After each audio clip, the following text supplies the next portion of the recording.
On a blood-soaked battlefield where an incredibly fierce struggle had just unfolded. Thick dust and smoke mingled with the heavy stench of blood in the air.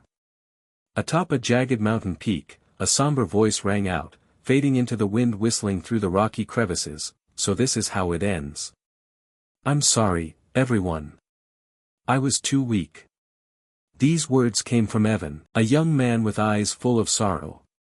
He covered his face with his hands, his voice choking as he continued, Chris should have been the hero, not me. Seeing Evan torment himself, the purple-haired girl standing beside him turned toward him, her eyes shining with determination. She clenched her teeth, suppressed her emotions, and spoke words of encouragement. Please don't say that, Hero Evan. We did our absolute best. Evan let out a soft sigh, replying in a tone full of regret, of course, if Lord Chris, with his heaven-sent talent, had only started learning swordsmanship a bit sooner, perhaps he would have surpassed 9 stars and become a legendary 10-star hero. The man known as Chris sat silently, his hollow gaze fixed on the two talking, but they didn't seem to sense his presence at all, perhaps because he was already dead. Now nothing more than a faint shadow in memory. Evan continued, his voice heavy, if only that had happened, wouldn't the two of us have been able to stop the apocalypse? Looking back at Chris's past, he was once a man hailed as great. It all began with an insane talent that allowed him to learn anything in the blink of an eye. Thanks to that, he left behind a glorious legacy and was granted the title, The Journey of the Great Outsider. It all started on a day when he was 20 years old, when he fled from his crude Stone Affinity family, carrying dreams of success through dark alleys filled with danger. Then, on a day like any other, as Chris was buried in his work, a world-shaking sound suddenly erupted from the sky. He looked up, his eyes widening in shock. High above, a mighty legion of knights riding jet-black warhorses, appeared under the leadership of a tyrannical demon king, coming to invade the magic empire.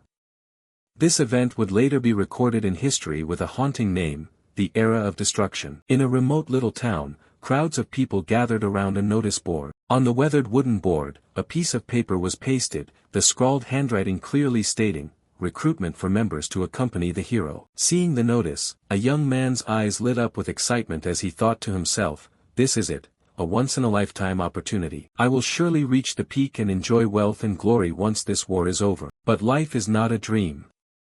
Ultimately, they failed.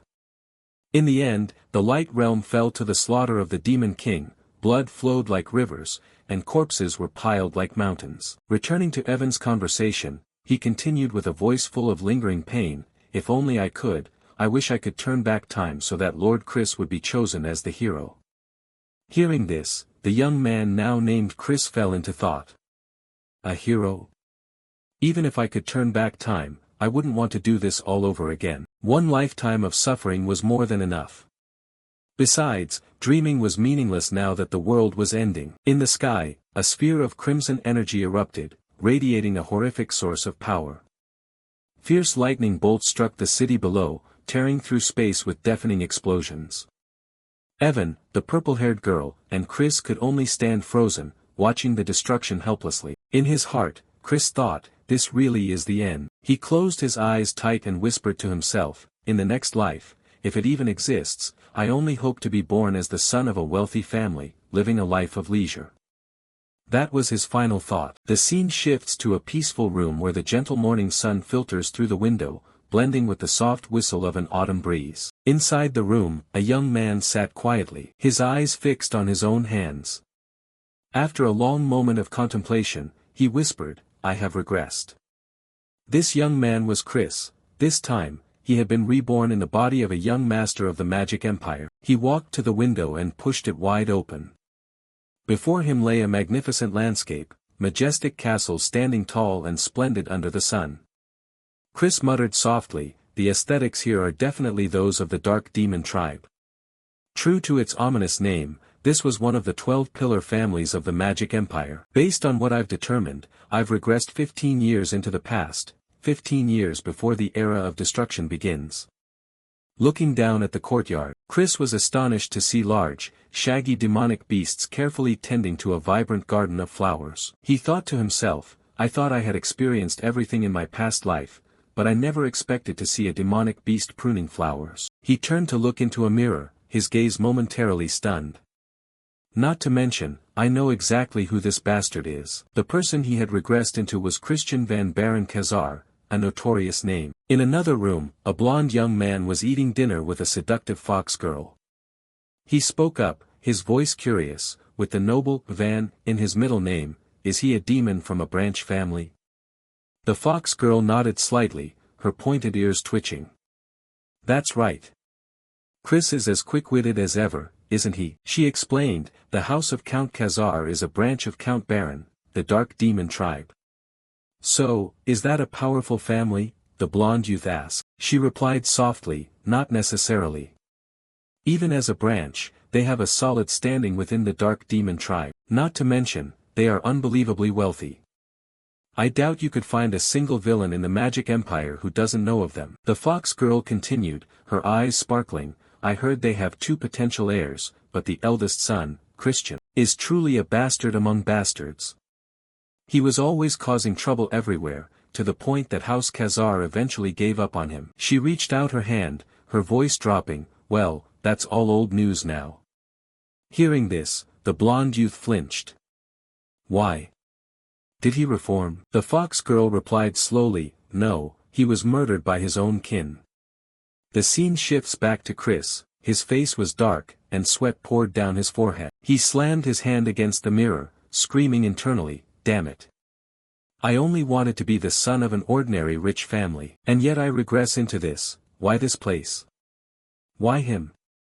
Why this cursed, predetermined fate? Chris gave a hollow laugh. What do I do now? Think, Chris, think. 3 days ago, he had woken up in this body with a name that was a bizarre coincidence. And in 2 years, Christian is destined to die after being cast out of the Kazar family, a family that values honor above all else. This guy was definitely a useless incompetent, he muttered to himself.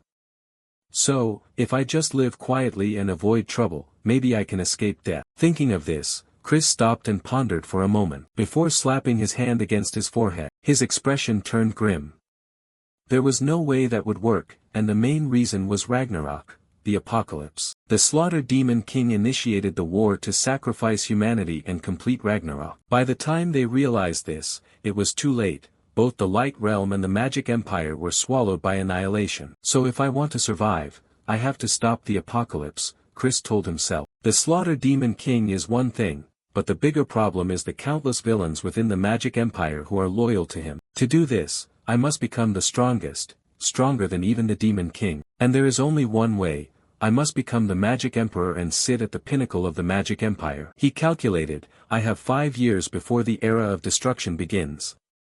It's worth a shot. If I succeed, not just this mansion but the entire Magic Empire will be mine. The scene shifts to another room where a loud shout rings out, Christian.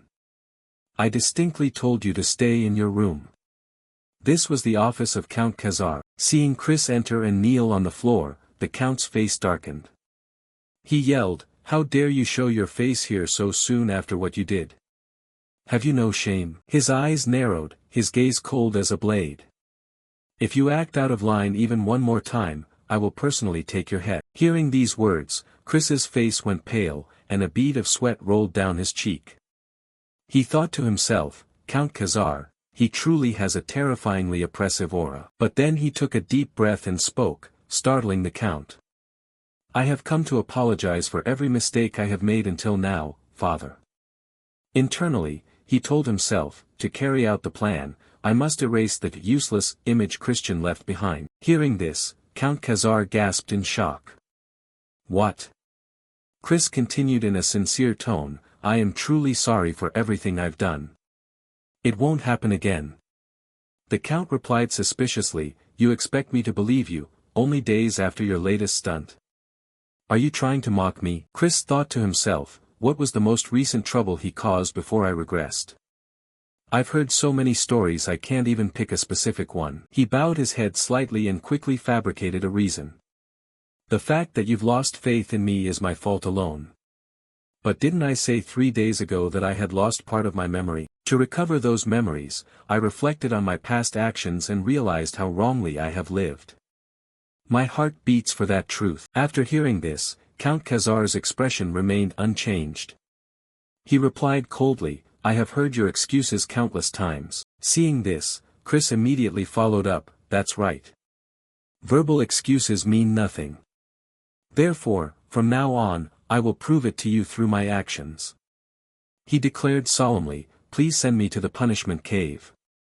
I will stay there for 1 month and show you a different man. The scene shifts to a gloomy forest known as the punishment cave. Amidst thick fog and black foliage, a stark white building appeared like a misplaced gem in the wilderness.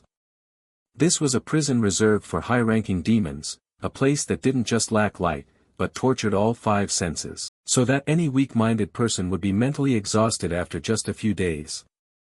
But for the current Chris, this place was perfect.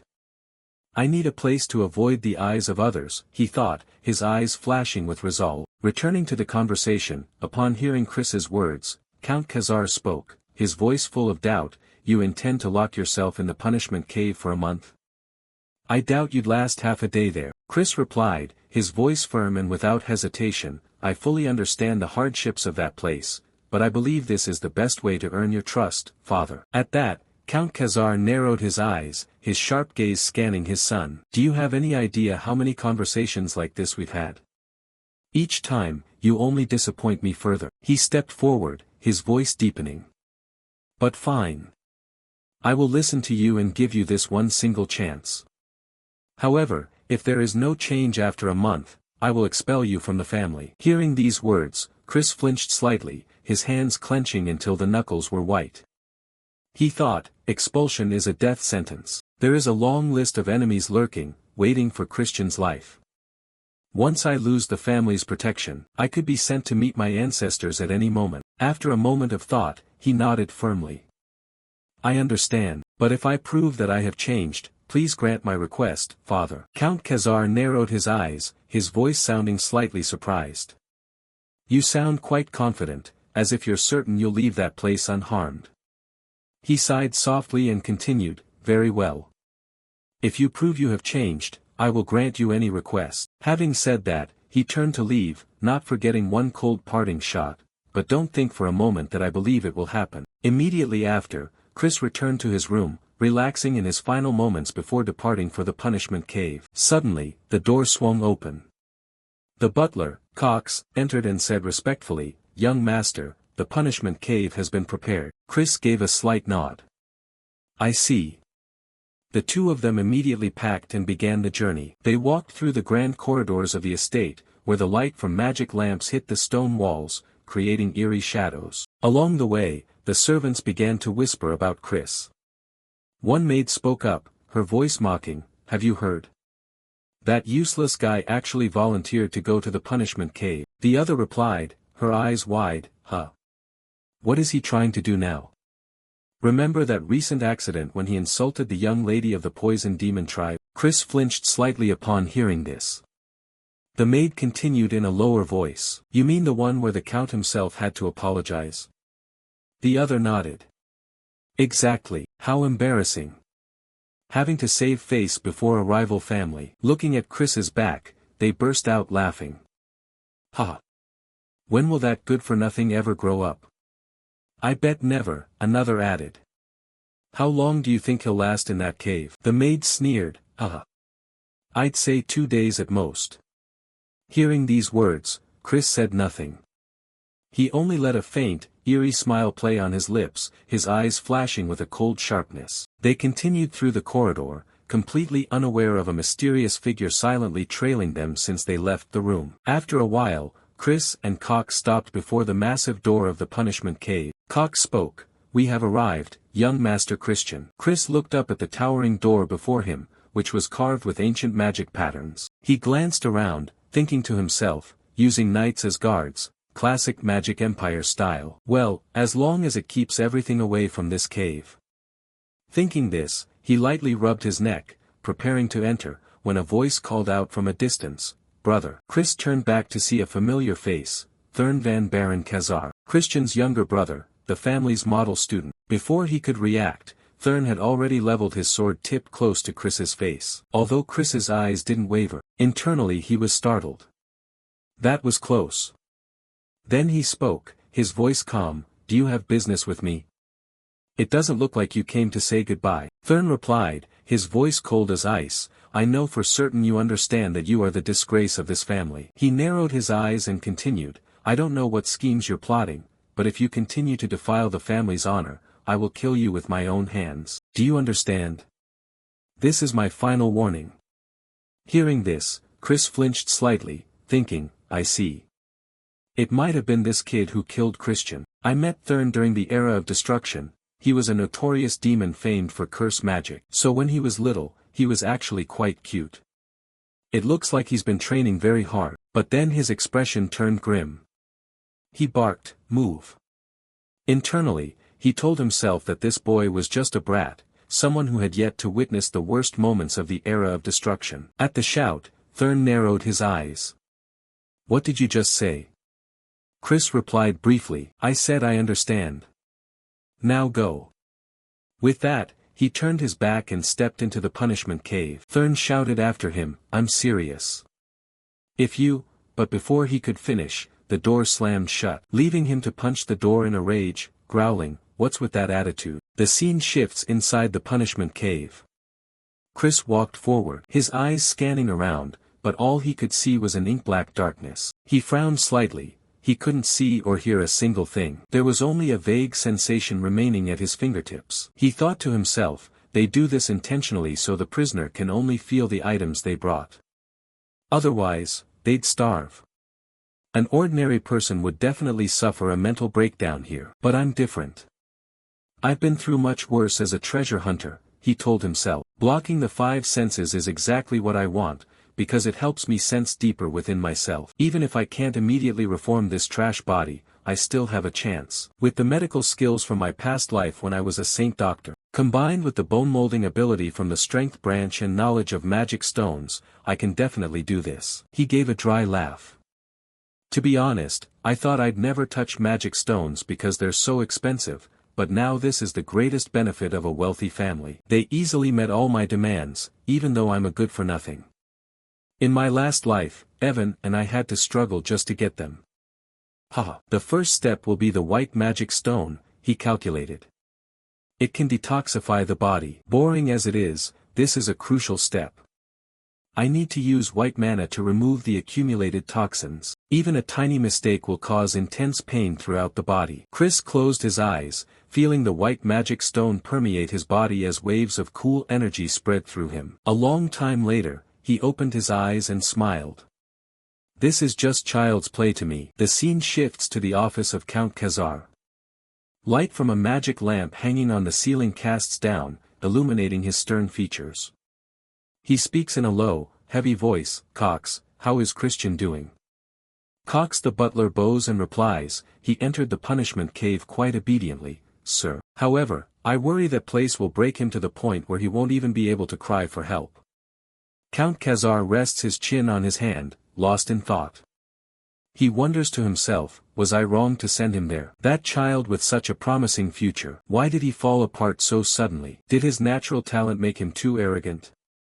He shakes his head. He tells himself that whatever the reason, it is better for him to fail completely or die than to live such a pathetic life. Suddenly, an image of Christian flashes in his mind, and the boy's determined voice echoes, I will show you through my actions, father. The count shakes his head slightly to snap back to reality and warns himself, no, I shouldn't place hope in him anymore, he has deceived us too many times. He turns to Cox and asks, did you notice anything strange when he went in? At the question, Cox flinches and stammers, something strange? The count's voice turns cold, stop hiding it. Report every detail. Cox takes a deep breath and begins his report. Actually, the young master took magic stones into the cave. Among them was a dream stone, a type that causes hallucinations. Since the side effects are unknown, I decided to report it immediately. Count Khazar's expression darkens and his voice becomes as cold as ice. If that's the case, then just let him die. Time passes in a flash, and the month comes to an end. Count Khazar stands before the massive doors of the punishment cave, his eyes filled with sorrow. In his mind, he imagines Christian walking out with a gaunt face and a broken body. He thinks to himself that the boy must be exhausted by now. But suddenly, the doors burst open. The silhouette of a young man appears, catching the Count by surprise. Completely contrary to his expectations, Christian walks out looking refreshed with bright eyes. He smiles and exclaims, "You're here, father. I've been waiting for you." Seeing the Count's stunned expression, Christian continues, "Are you really that surprised? I promised I would return as a different person, didn't I?" The Count narrows his eyes slightly, observing Christian's determined gaze. Those eyes hadn't looked at him that way since the boy was very small. He speaks up, "So, you managed to endure it." Christian laughs out loud, "Ha ha. Is that a compliment?" The Count immediately cuts off his joy, saying sternly, "Don't get ahead of yourself. This is a small matter, and I still don't trust you." Hearing this, Christian sighs quietly. What a difficult old man. Then he speaks, "Then I'll just have to work even harder." Inside, he thinks to himself, "He probably thinks I barely survived that cave, but the truth is I was so busy training I didn't have time to be bored. First, I created an optimal body to master swordsmanship." Christian tells himself that thanks to the white magic stone, every cell in his body feels alive after every training session. Furthermore, the dream stone was the real game changer. The butler tried to stop me from taking that addictive magic stone, but luckily I was stubborn until the end. Thanks to the hallucinations it provided, I was able to push past my limits. Moreover, I've created 2 magic cores. He chuckles to himself. Ha! People say not to brag because I'm only the strongest on paper so far, right? Christian looks at the shimmering aura on his hand and thinks, a 1-star aura. Even so, I am a true genius. Of course, I used the dark core to hide this light. If the demons found out, they'd make a huge scene. Everything seemed to end there. But suddenly, a dark stone floats in front of him. Christian flashes a demonic smile. The one who gave me the dream stone, huh? What a mess. He wants to use it to make me lose control and collapse. Fine, I'll play your game to the end.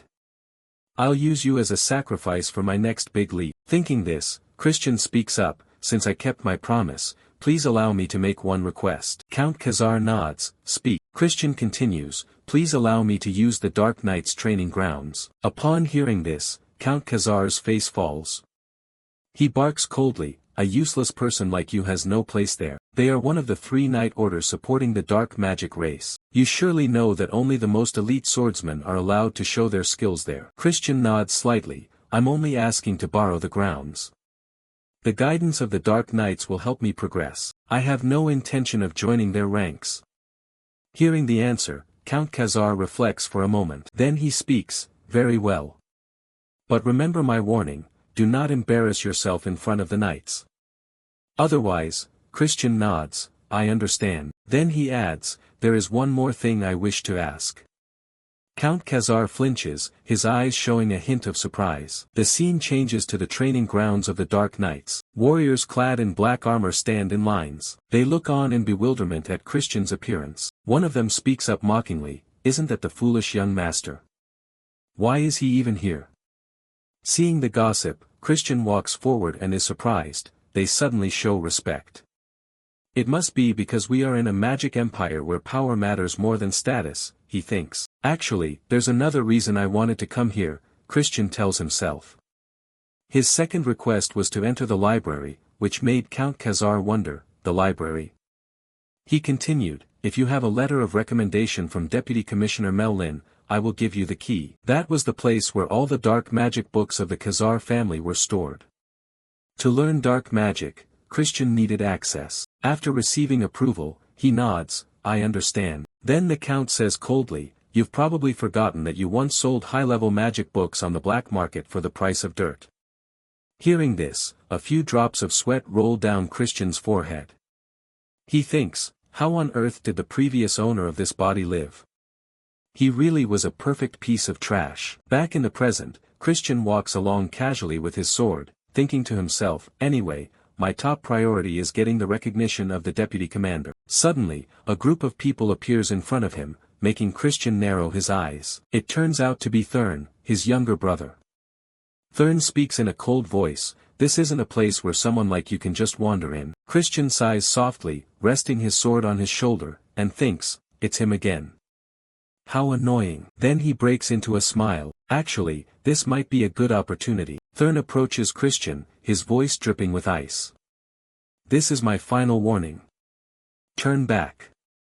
I assume you don't want to throw away the life you just barely saved in the punishment cave, do you? Hearing this, Christian sighs, looking bored. Thurn, can you really take responsibility for those words? Father is the one who gave me permission to be at the training grounds. Thurn frowns, sounding surprised. What?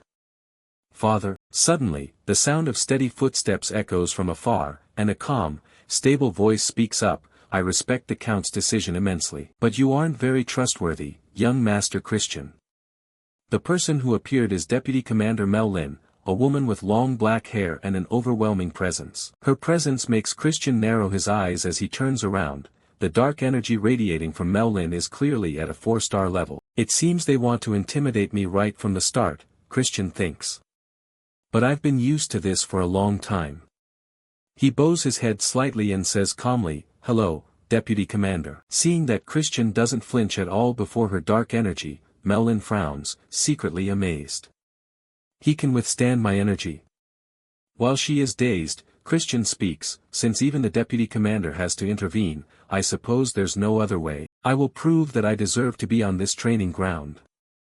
Mel Lin responds, sounding skeptical, You say you'll prove it. Christian points toward Thurn and says, What if I fight one of the demons here and win? Hearing that, Mel Lin sneers, You're joking too much, young Master Christian. Christian turns his head, his voice serious, I'm not joking. Instead, I want you to restrain your dark energy. As you know, due to my previous lifestyle, my ability to use dark energy is far from its true potential. If possible, I want a bare-handed fight. Hearing those words, Mel Lin frowns, thinking, Even if this is a fair fight, we can't let the heir get hurt. This is a bit troublesome. Then she speaks up, You think you'll win in a bare-handed fight, young master? Christian replies nonchalantly, That remains to be seen. Now, who should I choose as an opponent? He casually gestures toward Thurn. Thurn will do. Seeing Christian's arm pointing at him, Thurn's face darkens and his voice rises, How dare you? A voice calls out from behind, trying to intervene, I think you should choose a more suitable opponent. You know young Master Thurn's level is 2-star, right? Christian thinks to himself, 2-star. A level that no normal 13-year-old could reach unless they had innate talent. Otherwise, whether 13 or 23, a person couldn't touch a shred of power at that level. But I'm not your average piece of trash either. He shakes his head and says, No. If I'm going to prove myself, I have to choose someone stronger than me. I think fighting Thurn is best. Finishing his sentence, he looks at Thurn. Well now, Thurn, what do you say? You aren't afraid of your own big brother, are you? At that, Thurn's expression turns even gloomier. He grates out, I accept your challenge. Immediately after, the two stand facing each other, surrounded by the knights present at the training grounds. Shouts erupt from the crowd, one person yells, Young Master Thurn, take this chance to crush that bastard. Another adds, if you let him off easy, we're having special training today. Christian rotates his wrists to warm up, then turns to Mel Lin. How do we decide the winner? Is it until one side surrenders? Hearing this, Mel Lin's face darkens. She thinks, he really doesn't know his place. Then she replies, that would be too boring. Let's fight until one person is incapacitated. She thinks to herself, it would be great if young Master Thurn cripples him or breaks a leg or two. Christian points at Thurn, hey, did you hear the rules? They said you have to fight seriously. Thurn bellows, you arrogant fool. I'll make sure you never open that mouth again. The moment he stops speaking, Christian lunges forward and lands a heavy punch on Thurn's jaw. The sudden punch sends Thurn staggering, his face contorted in pain. Christian smiles, what's wrong? The match has already started. Thurn steps back, wiping a smear of blood from the corner of his mouth, his eyes burning. He growls, shut up. Thurn charges, throwing a punch at Christian, but the boy dodges it easily. To be honest, if we used dark energy, a 1-star demon like me couldn't win. Christian thinks to himself. But what if it's just hand to hand? After dodging the punch, he uses his right leg to kick Thurn hard in the chest, sending him tumbling backward.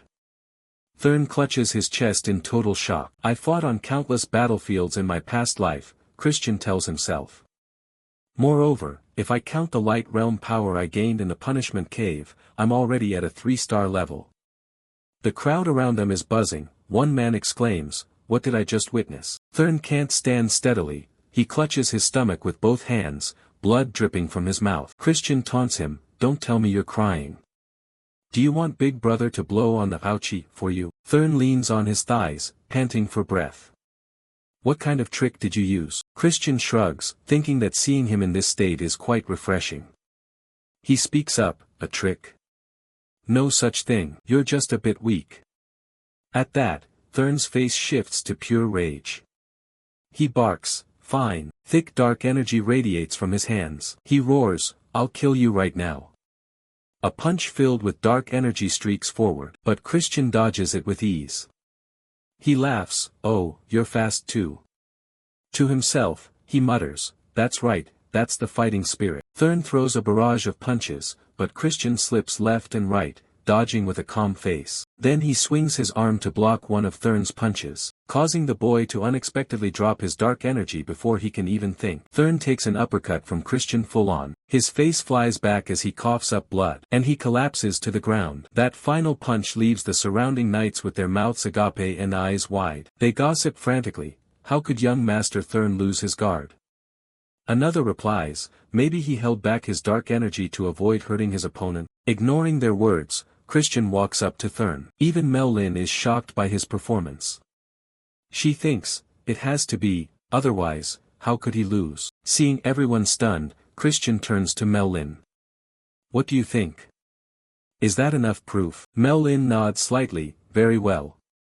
Christian smiles and thanks her. In his heart, he tells himself, "Good, it was a success. This way, I will devour all swordsmanship and magic." The scene changes to Christian's room. He sits in a leather chair, summoning a dark sphere with one hand that floats in midair. Looking at it, he thinks, "I've reached 1-star dark magic, but because I haven't fully tamed the dark energy yet, and with the massive pile of legacy trash left behind by the original Christian, things are taking longer than I planned." Christian picks up a small bell and shakes it lightly. The tinkle rings out in the quiet space. He tells himself that to use the light realm at the same time, he must raise his level even higher for it to be feasible. Right after the bell rings, a sudden surge of energy appears. From that surge, a maid appears. She says softly, "Did you call for me, Master?" It is Marie, Christian's maid. Looking at the way she appeared, Christian narrows his eyes and thinks, "I didn't expect them to use a high-level evil spirit as a maid." I have to admit, because Christian was always causing trouble, they couldn't just use a normal person. I'll definitely replace her later. Then he speaks up, "Get me a glass of juice. I'm going to train after I drink it." Marie steps closer, leaning her face right up to his, and whispers, "Should I prepare juice with human blood?" Christian waves her off and says bluntly, "No need. Just make it with strawberries." But Marie leans in even closer, her eyes sparkling. "Human blood is delicious, Master." Christian narrows his eyes and grates out, "I said use strawberries." She remains insistent, "Human blood." Christian loses his temper and yells, "Strawberries." The scene shifts to the hallway. Christian throws a backpack over his shoulder, getting ready for training. Cox's voice rings out from behind, "Young Master, you're going to train so early? I worry you'll push yourself too hard." Christian turns to look at Cox. He continues in a warm voice, "Of course, I am very happy and proud to see you working so hard. I will always believe in you, even when everyone else is critical." At that, Christian suddenly flares up and clenches his fists. "I never told you to believe in me. Who are you to have the right to believe in me or not?" Cox's face darkens and he bows his head in apology. "I am sorry, I overstepped my bounds. Have an effective training session, young master." With that, Cox turns and leaves. Looking at his retreating back, Christian thinks to himself, "There's something suspicious behind all that devotion." Then he turns and walks away. A little while later, Christian arrives at the training ground. The people there no longer look at him with the same judgmental eyes as the first time. He tells himself that their gazes are much more submissive than before. Now that they've let their guard down, I wonder if I can win them over step by step. Thinking this, he drops his backpack on the ground. He takes his sword and slashes the air a few times to warm up, his movements as decisive as a true warrior.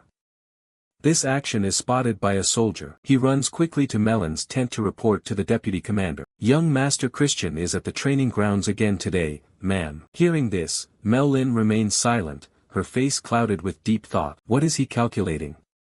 What was that duel the other day about? The young master's movements were indeed impressive, but to think Christian neutralized his dark energy at the exact right moment. She wonders, did Christian see through the entire state of the battle? If so, his talent might even surpass young Master Eskid de Baron, a direct descendant of the main family. No. He's just a bastard. He lost all his dark energy due to his degenerate lifestyle. The gap can't be closed now. Suddenly, the noise from outside pulls Mel-Lin from her thoughts. She stands up, walks out, and barks, "Why is it so noisy? What's going on?" A soldier replies, "Deputy Commander, the thing is, the young master had a small conflict with a servant." Seeing someone flattened on the ground, another soldier speaks up, "What happened?" The one beside him replies, "Cannon is a 1-star demon. Does that mean the young master has reached 1-star too?" Hearing this, Melon's expression shows a flash of surprise. Christian ignored the gossip swirling around him and turned with a challenging tone, "I wanted to see the legendary strength of the Black Knights for myself, but it seems they don't live up to their reputation. Does anyone here want to step forward? Surely you aren't a squad of cowards, are you?" Hearing this, the surrounding soldiers gnashed their teeth in rage but dared not do a thing. Suddenly, a foot stepped out from the crowd. It was a brawny magical beast with deep purple skin who introduced himself in a low voice, "I am Torin." Seeing someone step up, Christian smirked, they had fallen for the bait. He then waved his hand and charged, "Bring it on." As soon as he finished speaking, Torin rushed forward with his sword. Christian thought to himself that he didn't expect them to willingly pass on the Knight Squad's skills to a useless person like him. If that's the case, I'll just have to take them for myself this way. All of Torin's attacks were easily blocked by Christian. While fighting, he observed, "I've already learned how they hold their swords and their footwork. So this is the rumored swordsmanship. If I mimic it like this, it should be effective, right?" His mind made up, Christian imitated Torin's movements and swung his sword, landing a powerful blow on his opponent's face. Torin coughed up blood and collapsed to the ground. Mel-Lin could only stare in wide-eyed shock. Meanwhile, Christian wore a satisfied smile. With just that one blow, he had taken Torin down. He stepped forward, sat on the back of the defeated man, and turned to the crowd. Well, the crowd buzzed with commotion. One man blurted out, "No way. Is the young master really that strong? Wasn't his dark energy destroyed? How could he have reached 1-star? The most shocked person was Mel-Lin. Her eyes went vacant as she realized, "I was wrong back then." Amidst the chatter, Christian turned with a disappointed voice, "How pathetic. It seems I put too much faith in the knights. If your skills are this tragic, the vice commander should be held responsible, shouldn't she?" Hearing that, the knights in the back broke into a cold sweat. One whispered, "Is that guy crazy? Should we jump in?" Mel-Lin spoke up, "Young master, I understand you're happy about this unexpected victory, but haven't you gone too far?" Christian took a stance. "In that case, can the vice commander show me the true skills of these black knights?" Hearing this, Mel-Lin's expression darkened. She snatched a sword from a nearby soldier. She lunged at Christian, unleashing an earth-shattering slash that tore through the air, but Christian skillfully twisted his body to dodge it. The attack left a deep gash in the ground. Mel-Lin gritted her teeth and threw her sword forward, shouting, "I can handle someone like you in a heartbeat." Seeing that Mel-Lin seemed genuinely angry and ready to fight for real, Christian said calmly, "Do you really plan to use your full strength against someone like me? Let's just use level 1 dark energy, ban dark magic, and naturally, use only wooden swords." Mel-Lin frowned in confusion, 1-star. Immediately, a nearby soldier rushed over to exchange her real sword for a wooden one. Mel-Lin pointed the wooden sword forward and said coldly, "I'll break both your legs with just half of that power." Hearing this, Christian glanced down at his legs and gave a faint smile, I'll bet these legs. What about you, Vice Commander? Mel Lin replied instantly, anything goes. With that, she dashed toward Christian, screaming, don't think you're walking out of here today. A powerful slash tore through the wind toward Christian, who quickly raised his wooden sword to parry. He immediately knocked her sword aside and counterattacked. The two exchanged strikes in rapid succession, the constant clacking of their clashing weapons ringing out without pause. This left the outside crowd stunned. They watched for a moment and began to whisper. One soldier gasped, how is he holding his own against the vice commander for this long? Another chimed in, isn't the vice commander's main weapon a great sword? However, only those involved truly understood the situation. Mel Lin thought to herself, it's not for no reason that my strikes aren't reaching him. He's weak through and through, he shouldn't be my match. When he fought Thurn and in the match before that, didn't this exact same thing happen? Seeing her dazed, Christian let out a smile, it seems things aren't going quite your way, are they? Melon's face darkened as she barked, shut up. Instantly, a surge of dark energy enveloped the wooden sword. It created a terrifying magical pressure behind her back. A strike like a thunderbolt was unleashed, but Christian remained composed. He focused and sidestepped to dodge the blow, thinking to himself, now's the time. Immediately, he kicked off the ground with force. He lunged at Mel Lin and headbutted her straight in her beautiful face. Mel Lin clutched her face in pain as blood trickled from her nose. Christian's brow furrowed slightly as he thought with admiration, it worked. Mel Lin uses spell swordsmanship. As long as her dark magic is tied up and her physical defense is open, she can't use raw strength to stop me. My judgment was right. If she were a demon specializing in pure swordsmanship, this might not have worked. Mel Lin stared blankly at her blood-stained hand for a moment, then she suddenly burst out laughing, haha. A headbutt? I didn't see that coming. It seems I underestimated you a bit too much, young master. I'll focus more now. Christian just scratched his face without replying. In his mind, he thought, but hasn't the match already ended? When I headbutt her, I scratched her with my fingernail. If I had concentrated poison on my nail, you know what would have happened, don't you? Mel Lin smiled and rested her sword on her shoulder, I accept defeat. Tell me, what do you want? But in return, can I spar with you one more time? Christian smiled, a rematch? Then you'll have to listen to my second request. Mel Lin replied, anything is fine. Christian stepped closer. Leaning in close to her face, he whispered, then will you kneel before me? Hearing this, Melon's expression turned solemn. She spoke up, do you realize that is a condition I cannot fulfill? My loyalty belongs to the main family of the Black Demon clan. Christian replied, of course I know you're only here on a visit from the main family.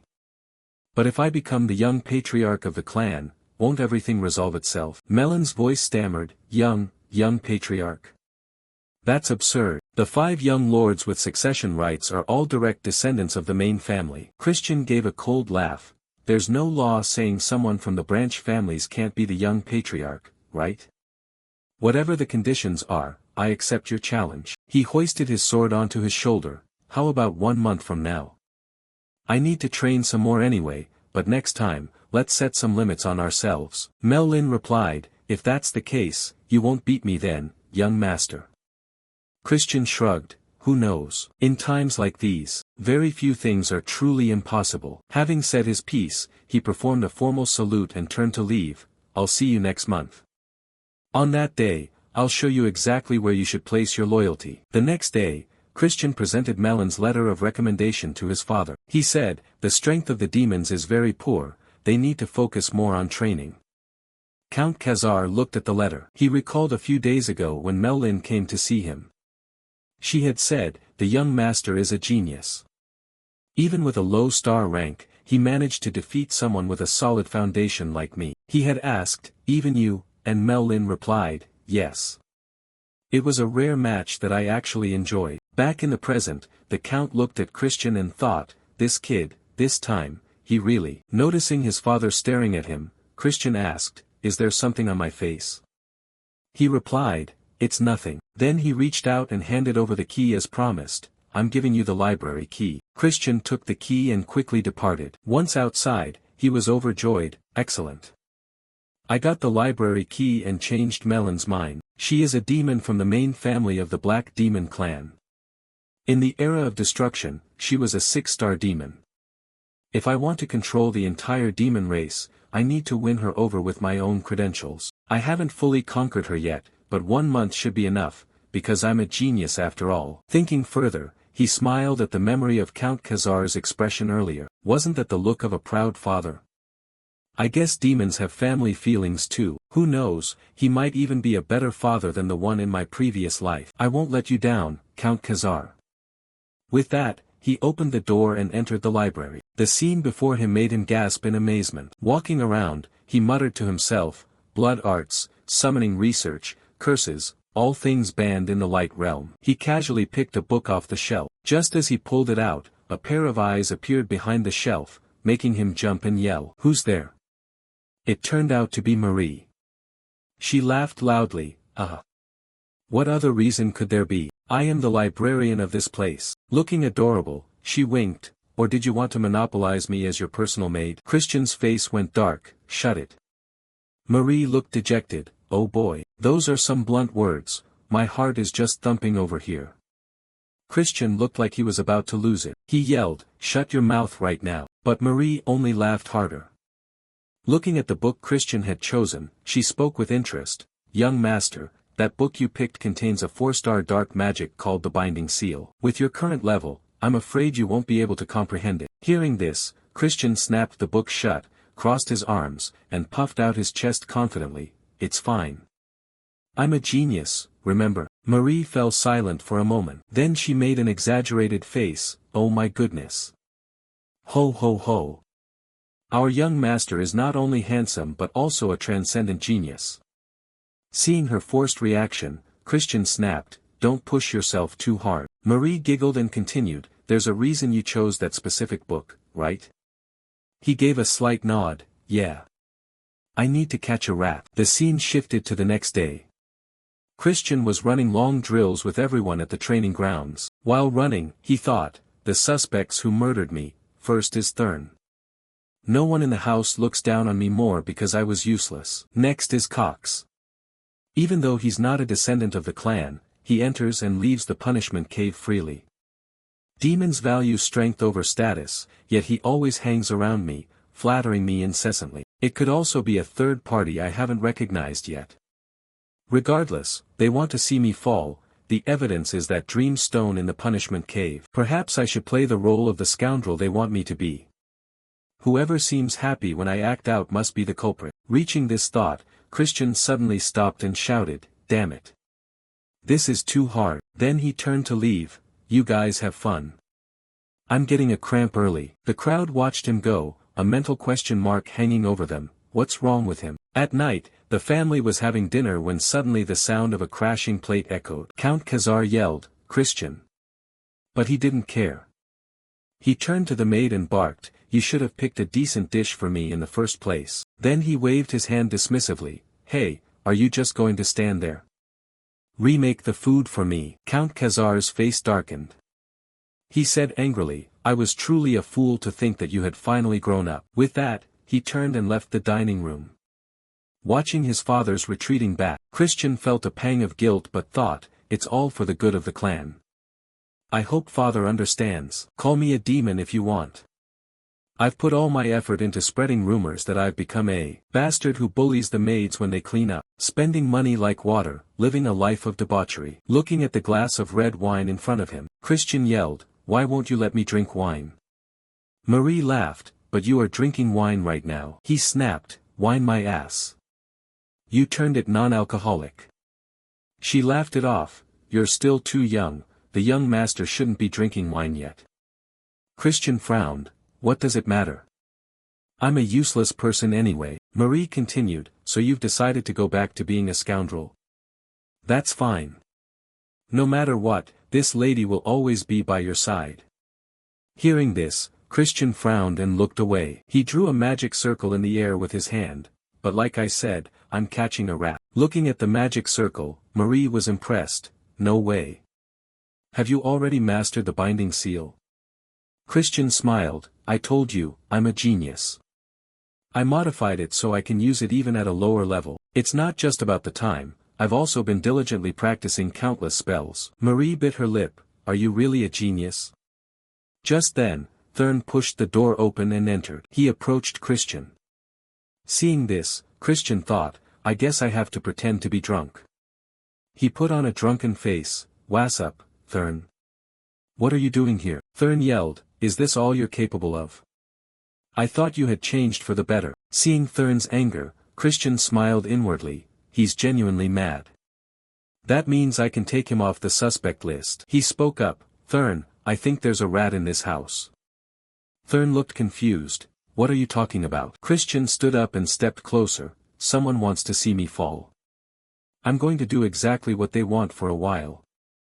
Thurn was startled, are you saying this is all just an act? Christian poured some wine and handed it to Thurn, exactly. Even this wine is fake. Thurn asked, who is the rat? Christian gently swirled his glass, it's hard to say right now, but they'll take the bait. Having said that, he threw the glass to the floor, shattering it. Suddenly, a butler came running in from outside. What happened, young master? Christian continued his performance, this isn't the wine I asked for. Order someone to bring another bottle, now. The butler stammered, Mr. Cox is currently busy. Christian asked, busy with what? I'll pay him a visit myself. Thurn was terrified, you're acting so real, your whole family really is full of actors. Just a few minutes later, Christian arrived at Cox's place. He slammed a wine bottle down in front of Cox, startling him. Why have you come here, young master? Christian poured the entire bottle of wine over Cox's head. This isn't the wine I asked for. Are you looking down on me? Cox stood up calmly, of course not. I will order the exact wine you need.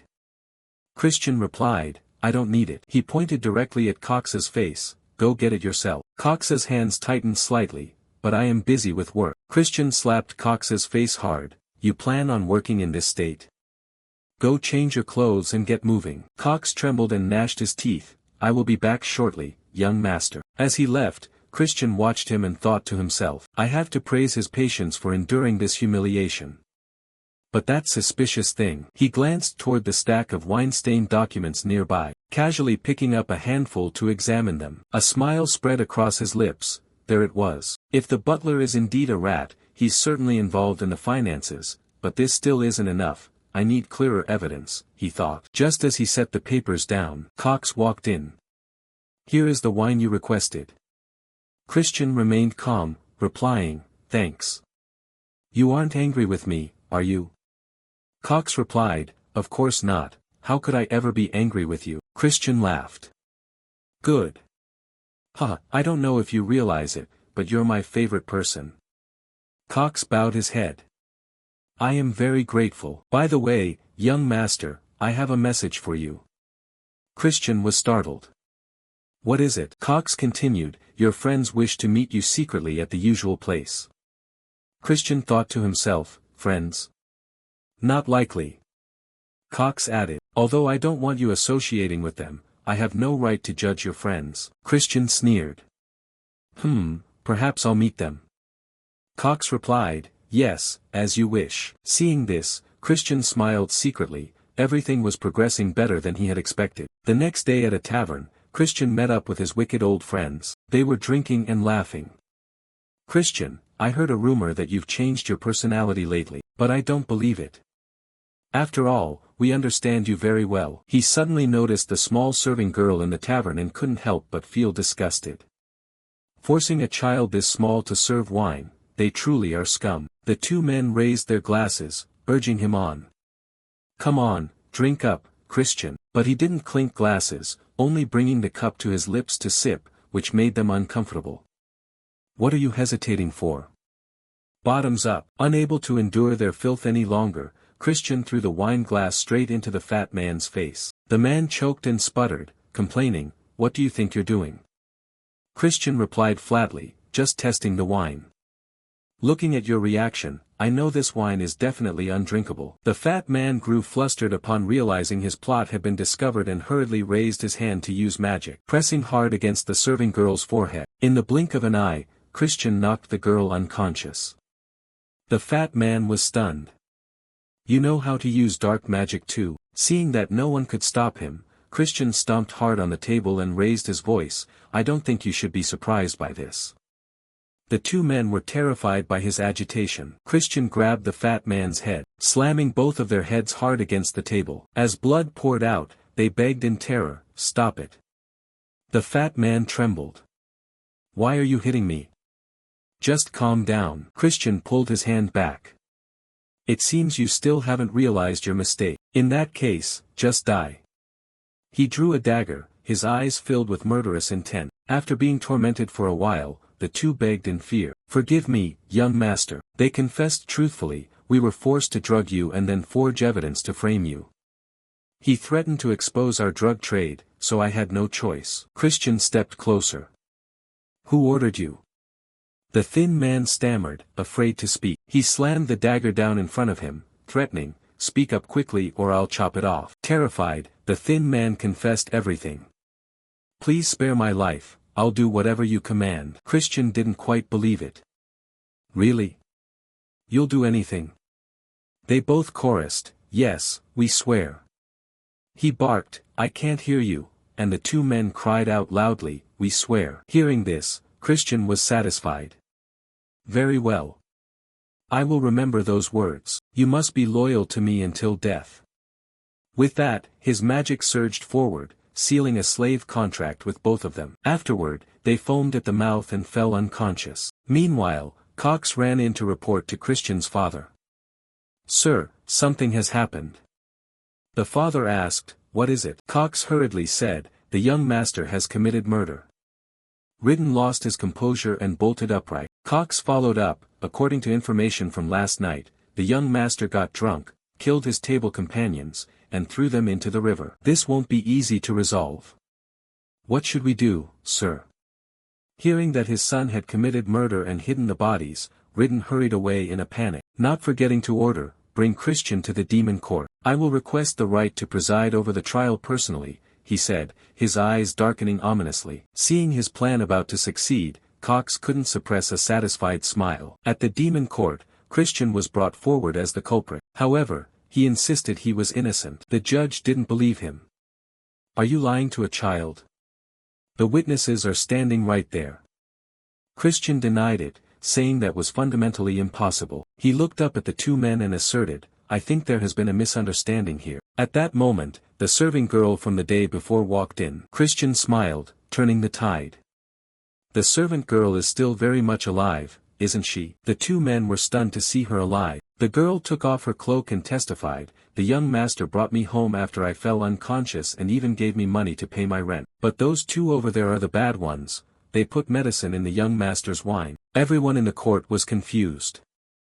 "What's going on?" Christian didn't waste words and acted immediately. The two men suddenly looked soulless and admitted, "Yes, we filed a false report. It was all done under orders from Butler Cox to frame the young master." Cox denied it.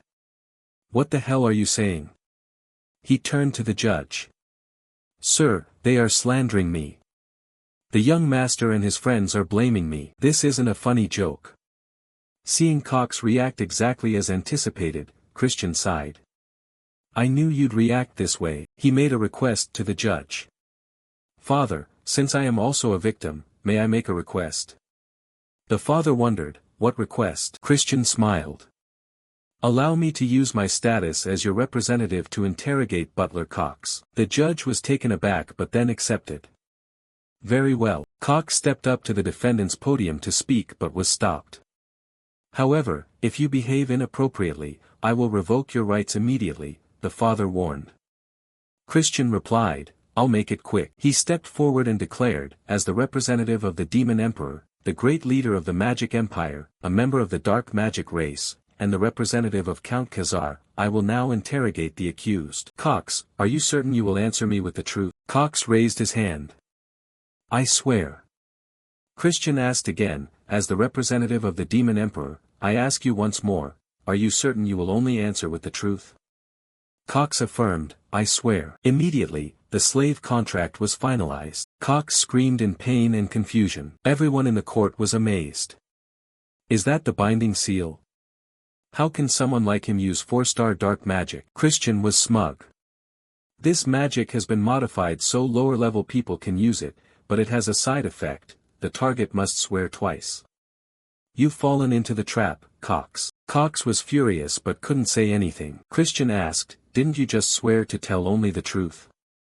Now, why did you order those two to harm me?" The seal caused Cox such pounding pain that he confessed. "I took orders from someone else. He knew about my corruption and threatened me. He made me sabotage the young master ever since he was a child." Ridden couldn't believe it. "What did you say?" Christian smiled. "Since you've confessed, it seems you've embezzled quite a bit, but I've known about that for a long time." He stepped down and asked, "Tell me, who gave you the orders?" Cox stammered, "Please, sir, if I speak." Christian intensified the magic, and Cox cried out in agony. "It was Lord Eskid who told me." Ridden was shocked. "What?" Everyone began to murmur. "The second young master of the dark magic race, Lord Eskid de Baron." Cox panicked. "He'll kill me.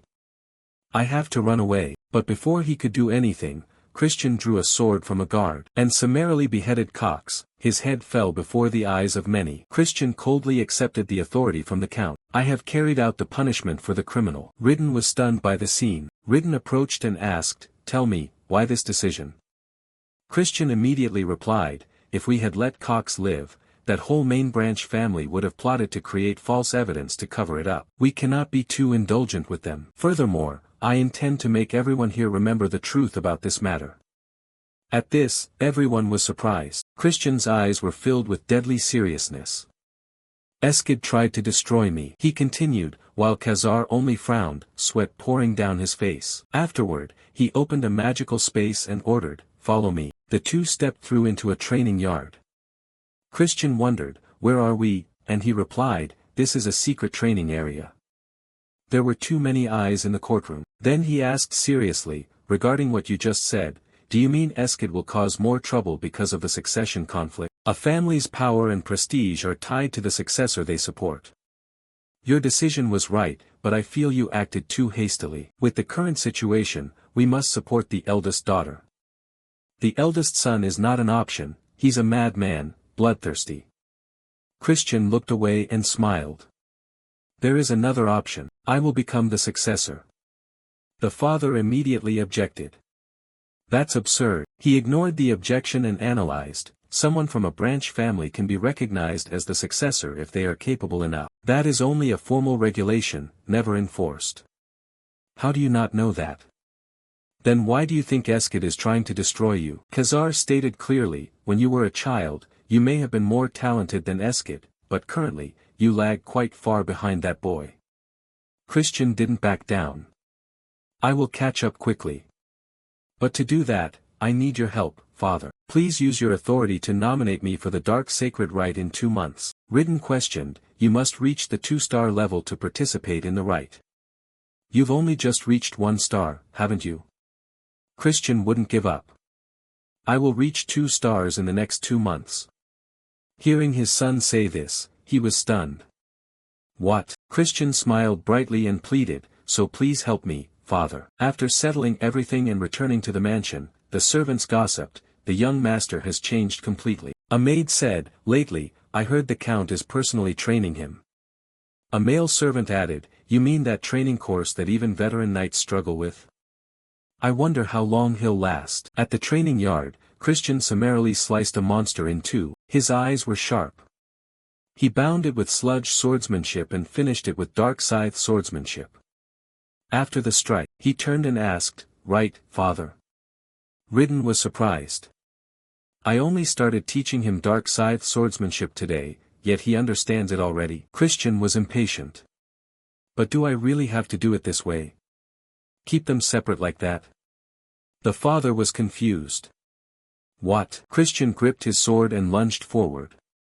"I feel there's a more effective way." He appeared beneath the monster, delivering a powerful slash and destroying it. Ridden was amazed. "That was sludge swordsmanship. How did you do that?" Christian sighed. "The limbs of the mushroom men are hard enough to block sludge swordsmanship, but I used zenith swordsmanship enveloped in dark scythe sword chi." The sword flashed with magic, leaving him taken aback. A 1-star person shouldn't be able to do that. Outwardly, he maintained his composure. "That is formidable power, but using 2 techniques at once will make casting curses more difficult." Christian denied it. It's not that easy at all. It's not inconvenient in the least. He was secretly blown away. 15 days later, Christian lay exhausted on the training field, sweating. Damn, running is exhausting.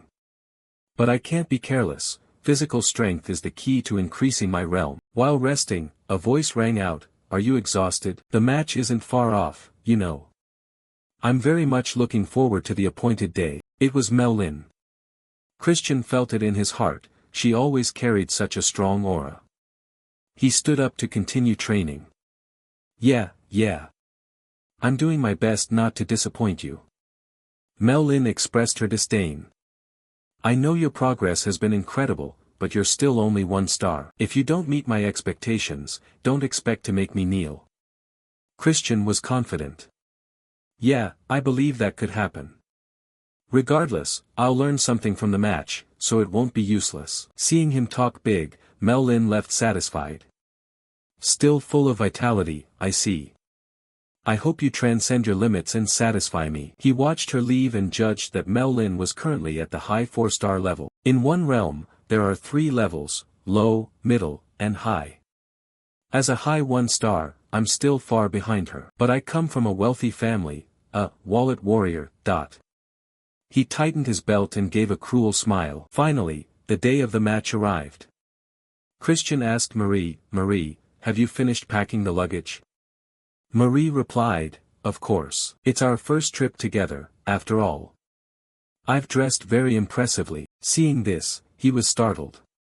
"I never said you were coming along." Marie was delusional. "I see. You're probably worried I'll get heatstroke." "Don't worry, serving the young master is my honor." Christian was helpless. How can a Bensi monster get heatstroke? Previously, he had suggested to his father, "Can we change the servant to a human?" Ridden refused. "No. You've signed a master-servant contract with Marie.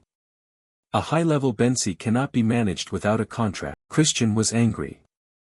"Then can't you just teach me how to cancel the contract?" He pointed out, "I believe that requires a deep kiss with Marie. To be fair, when you signed the pact, you were dead drunk." Christian tore at his hair.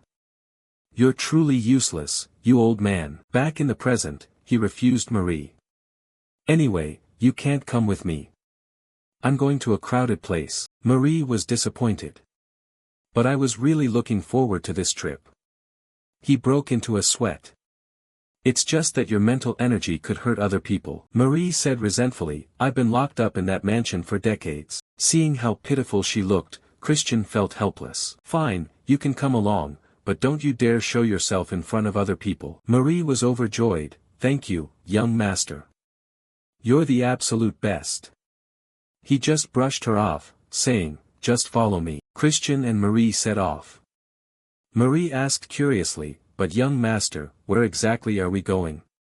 He replied, "To a place where I can make a profit." Marie shook her skirt, causing money to spill everywhere. "But you already have so much money."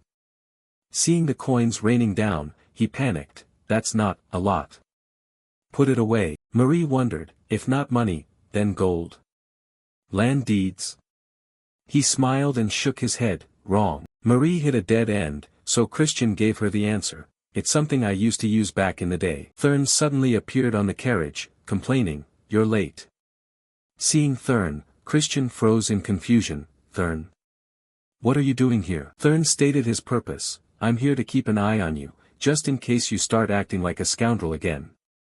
Hearing this, Christian reassured him, "That's not going to happen, don't worry." He acted as arrogant as a king, "Besides, I'm just on my way to the casino." Thurn gasped, "What?" Christian stepped onto the carriage, making sure to educate Thurn, "We are demons. Indulging in booze and gambling is only natural. Gambling is even encouraged by the Demon Emperor, and there's a reason it's legal." Thurn didn't back down and decided, "Then I'm going there with you." Christian was surprised and then shamelessly hopped into the carriage, teasing proudly, "Thurn, could it be that you're worried about your dear big brother?" Thurn, caught off guard, barked back, "Why would I be worried about you? I'm just worried you'll ruin the family's reputation." The carriage departed, but the two brothers kept bickering. Christian said, "You know, for a bookworm like you, this might be a bit too intense." Do you even know the rules? Thurn replied naively, isn't gambling just playing cards? Then he declared firmly, I'm going to put a stop to that arrogance of yours.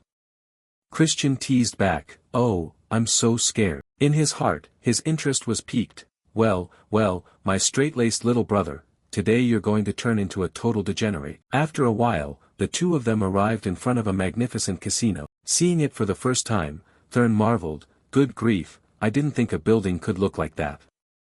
Marie, experiencing the world for the first time, was also thrilled. My lady heart is about to flutter.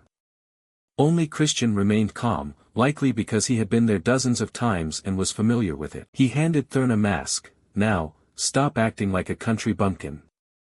Put this on. You can only go in once your identity is hidden. Christian reminded Marie, from now on, hide yourself so no one sees you. Also, lean in here for a second. He gave her instructions. Go and. Marie said happily, I will do as you command, young master. With that, she vanished. Thurn was bewildered. Huh? Where did Marie go? Christian put on his mask and replied, you don't need to worry about that. We should head inside. The two of them entered the casino, drawing everyone's attention. The veteran gamblers smirked. Looks like some fat little rookies. I can't believe they walked right into the tiger's den on their own. Christian leaned in close to Thurn and challenged him. Hey, want to bet on who can win more in an hour? If you win, I'll call you Big Brother for a whole month. Thurn was hooked, for real.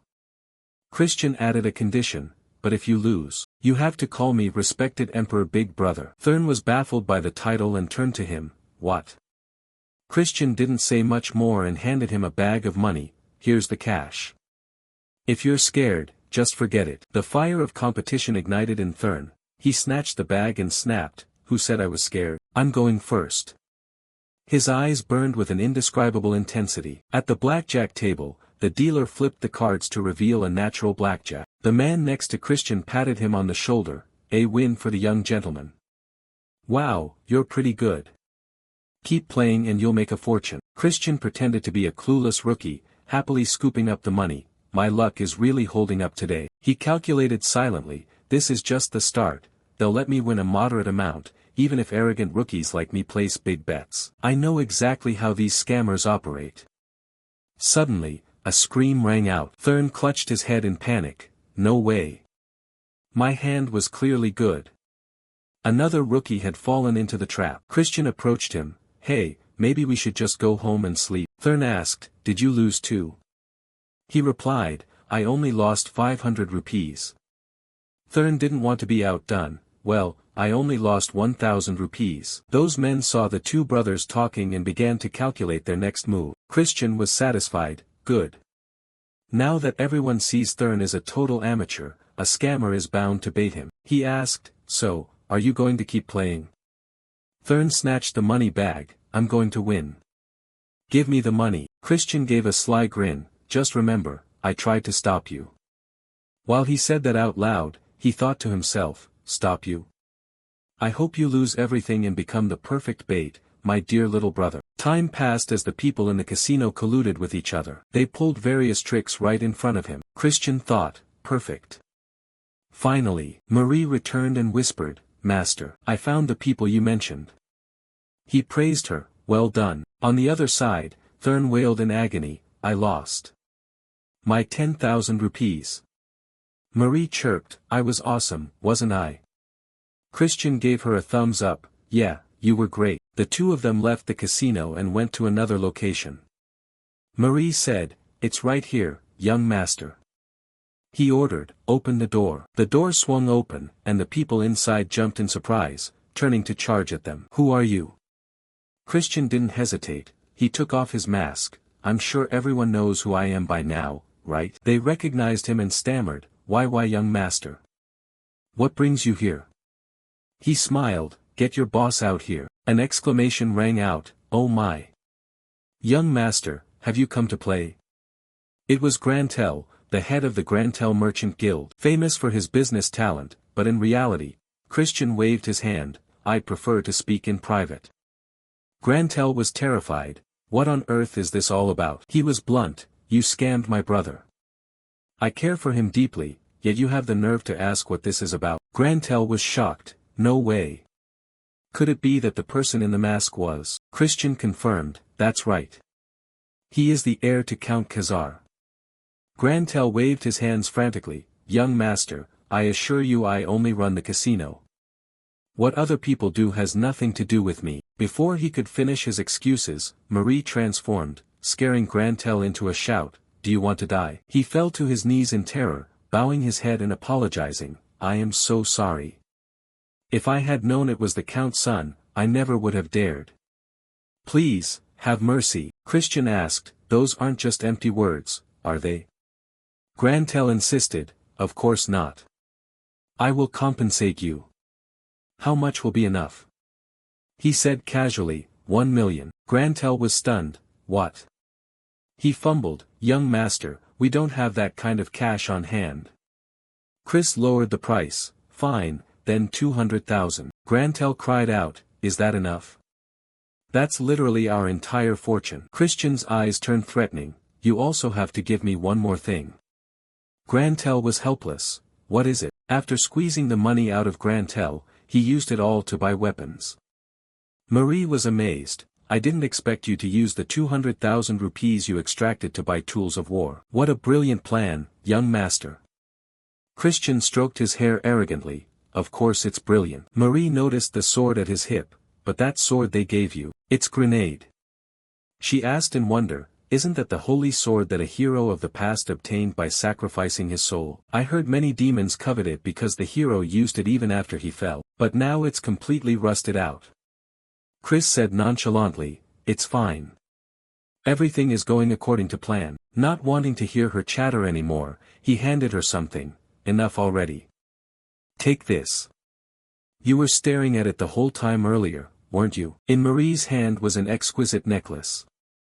She was deeply moved. Before I died, and even after. This is the first time I've ever received a gift like this. Thank you, truly. Christian turned away and waved, all right, let's head home. Marie smiled brightly, yes, master. I'll put my whole heart into it as a thank you. From now on, I'll make the blood water even tastier. He refused, I told you I don't drink that. Are you repaying my kindness with hostility?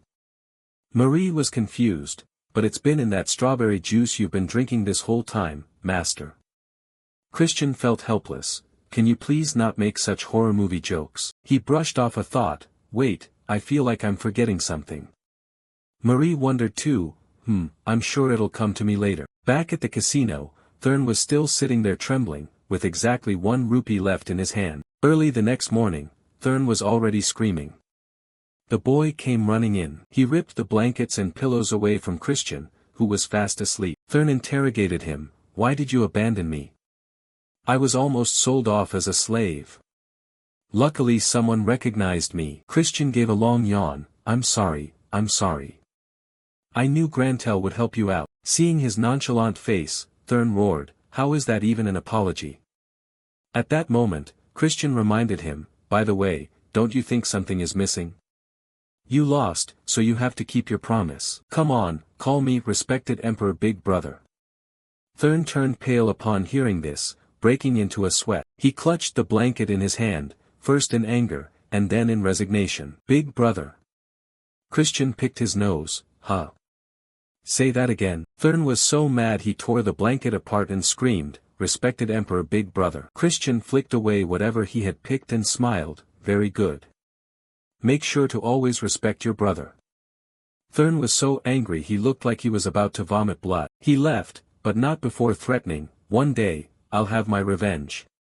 Just you wait. Christian rested his chin on his hand as he watched Thurn leave, thinking to himself, the fact that this kid kills me in the future is entirely his own fault. Eskid, the son of Langham and future head of the Black Demon clan, the strongest young lord. I don't feel anything toward him since I'm not the real Christian, but if I want to become the clan head, I'll definitely have to face him.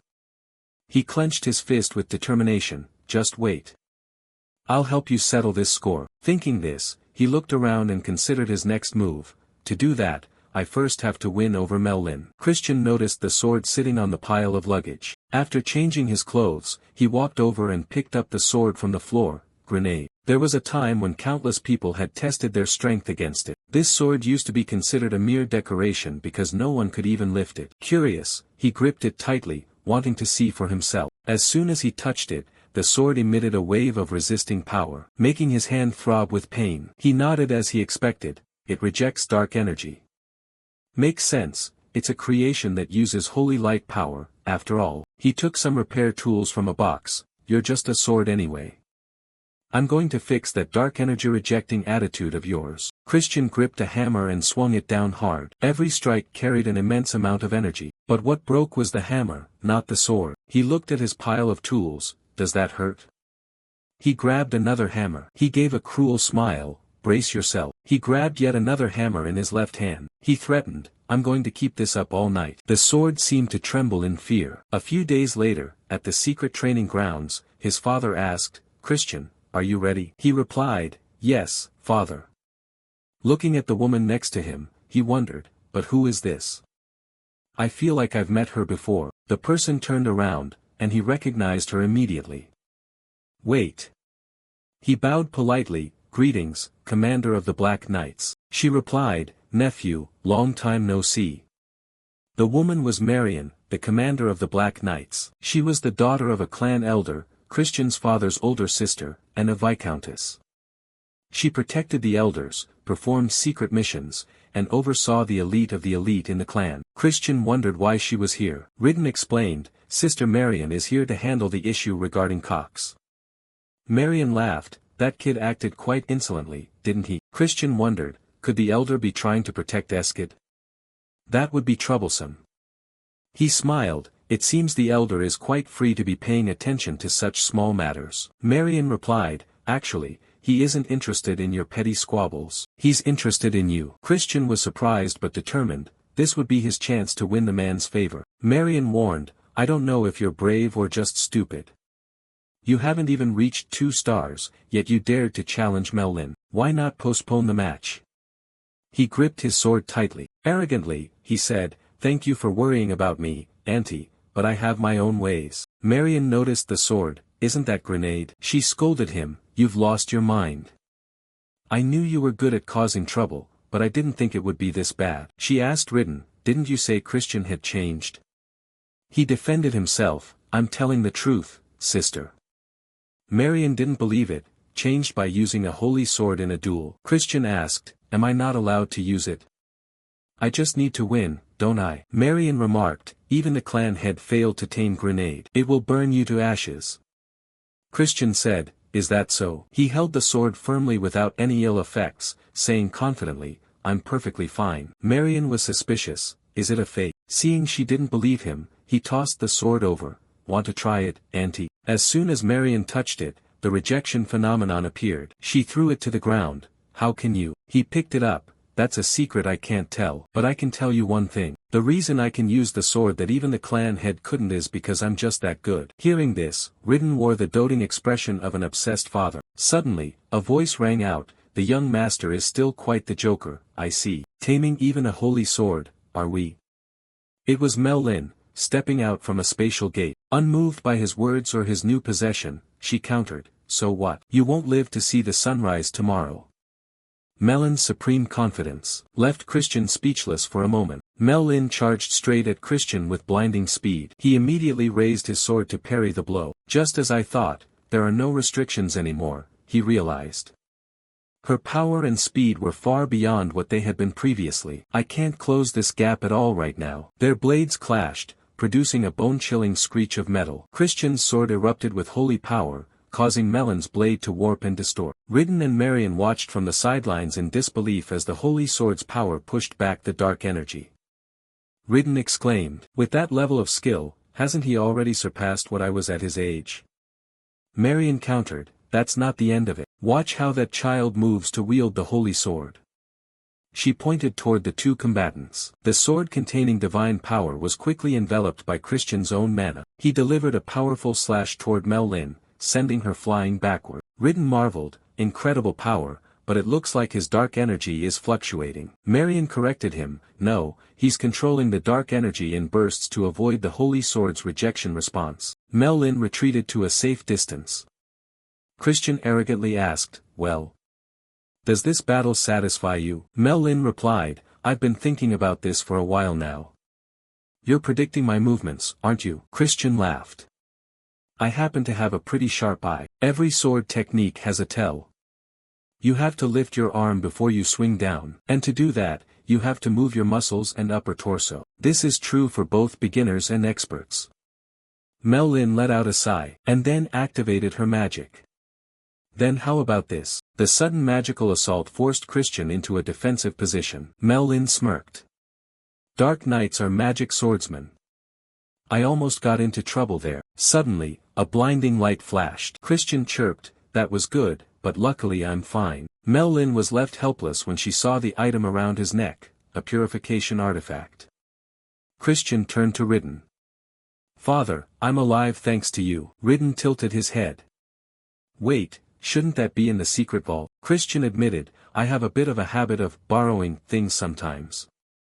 Both Ridden and Marion looked on in disbelief. Christian pulled another item from his cloak. Good equipment counts as a skill too. He threw it, and the object exploded, catching Mel Lin off guard before she could dodge. He warned her, dodging won't help you much anyway. He threw another red sphere. It exploded violently. Christian mused casually, I have these treasures thanks to the money from Grantel. Quite effective.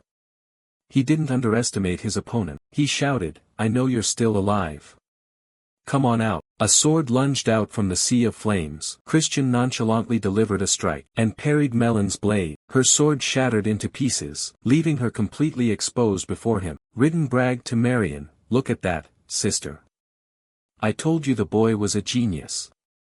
Christian tossed a corrosion gem into the air while Marion watched intently in silence. Mel Lin stepped out from the explosion, her body radiating murderous intent. Young master, she broke into a grin, and rushed toward him. This is too much fun. What will you attack with next? Marion gasped, good heavens, Mel Lin has lost it. We have to stop her. But Christian quickly evaded Melon's punch with just one hand. He lightly deflected the blow and stepped back. Mel Lin was stunned. You parried my strike. Finally, he held his sword to her throat. Christian was exhilarated. It looks like the victory is mine. Are you satisfied now? Blood trickled from a small cut on Melon's face. Ridden was beaming with pride while Marion looked on, exasperated. Mel Lin burst out laughing. Are you really asking that? I can't keep my composure anymore. Christian replied, then please answer my previous request soon. Even though I won, I will respect it if you refuse. Loyalty cannot be won by force. Mel Lin wondered, if I stand by your side, will you continue to duel me like this in the future? Christian grabbed her hand and pulled her up. I'll indulge you as much as you like. The scene shifts to Marion, looking off into the distance with her hands clasped. She was stunned he could use dark energy that way. She remembered the clan leader once wielding the very same grenade sword that Christian was holding. I refuse, Marion had said, frustrated that even the leader couldn't master it. The leader replied, I can use it for a moment, but the dark energy waves are constantly shifting. One must continuously adjust so the sword doesn't detect a discrepancy. Who could possibly do that in an actual battle? Only the Demon King Gehenna or the Black Dragon of the Demon Realm. Otherwise, only a crazy bastard who controls dark energy as easily as breathing could use it. And that, crazy bastard, was Christian. Christian smiled and asked, Aunt Marion, how did I do? Was it enough for a compliment? Marion remained silent for a moment before remarking, perhaps our father's long-held wish can finally come true. The scene shifts to a luxurious kitchen where chefs and bakers are passionately at work in a lavish setting. A baker with a fierce expression delivered a powerful chop to a small object on the cutting board. The strawberry was quickly sliced in half, looking delicious. Each strawberry was meticulously and neatly arranged on the cake, making anyone who saw it want to dive right in. Christian was flabbergasted. He couldn't believe the man was making a strawberry cake. Marie giggled, oh ho ho. Don't let his looks fool you, his skills are top tier. After finishing, the baker approached Christian and spoke in a slightly lisping voice, young master, what brings you to the kitchen?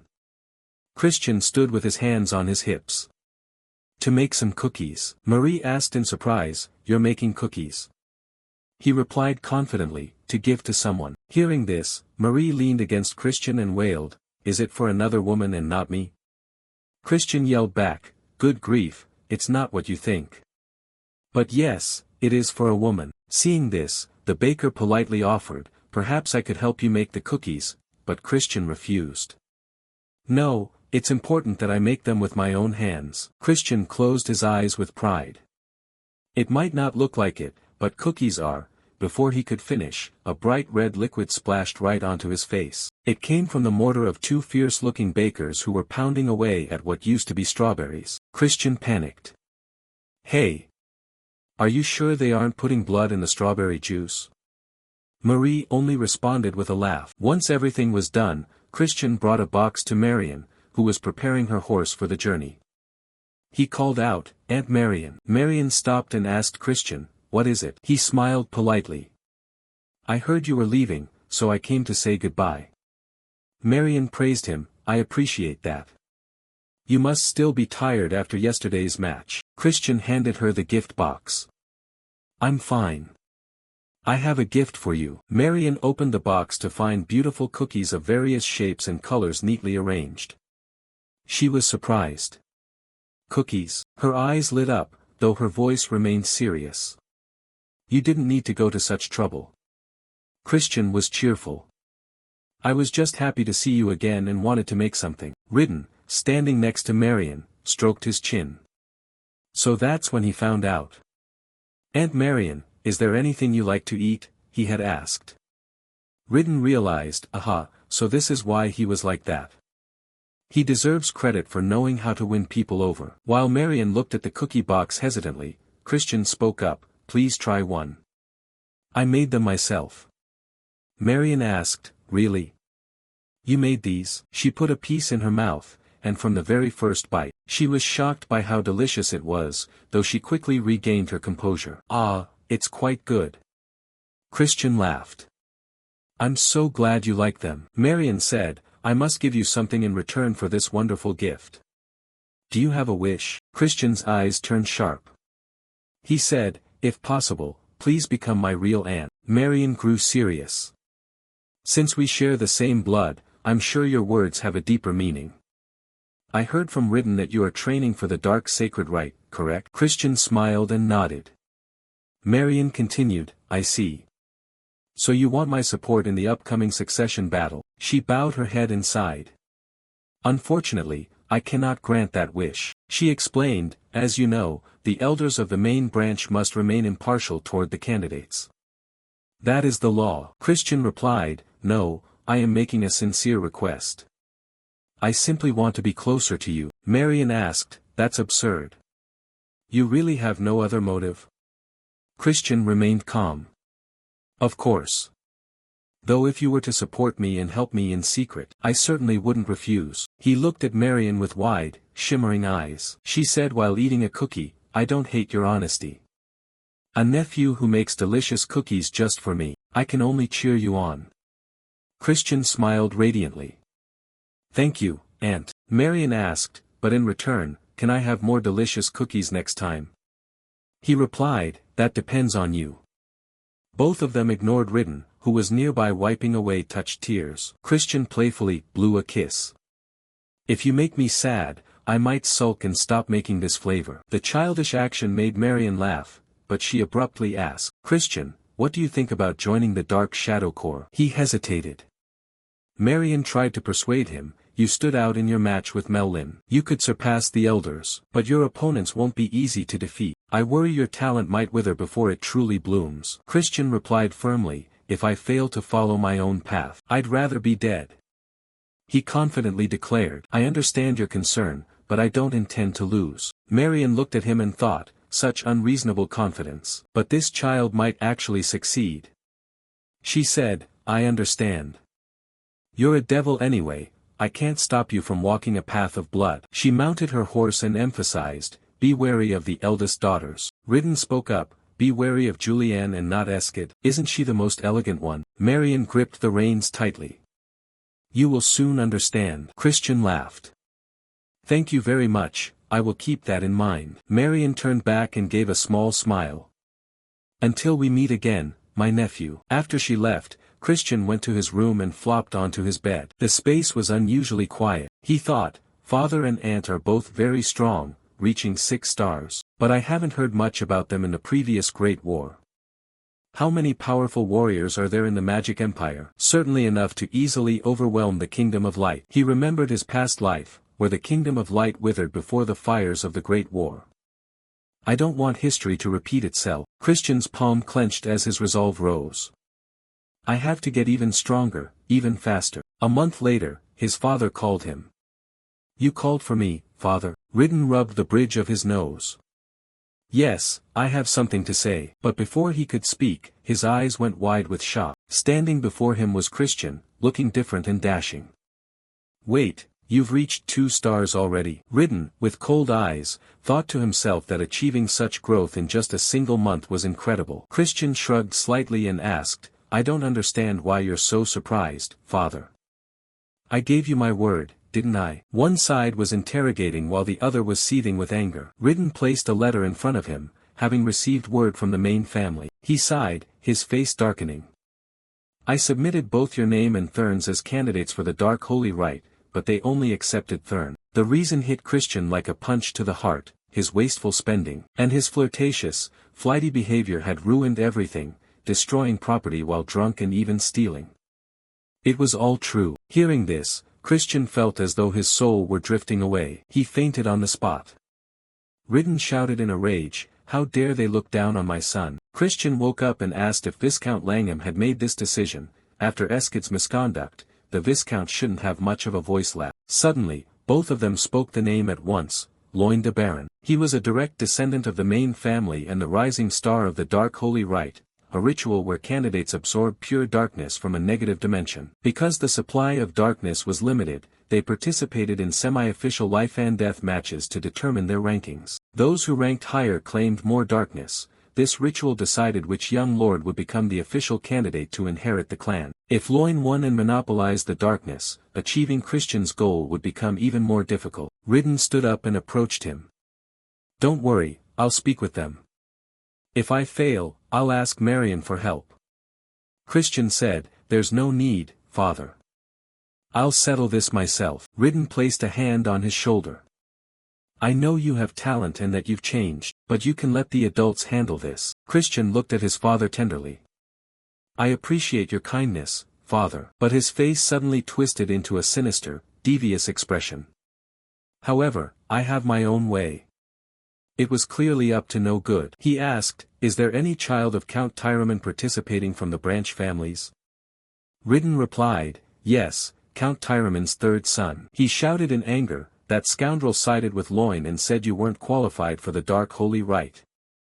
He's just a fraud who manipulates magical beasts.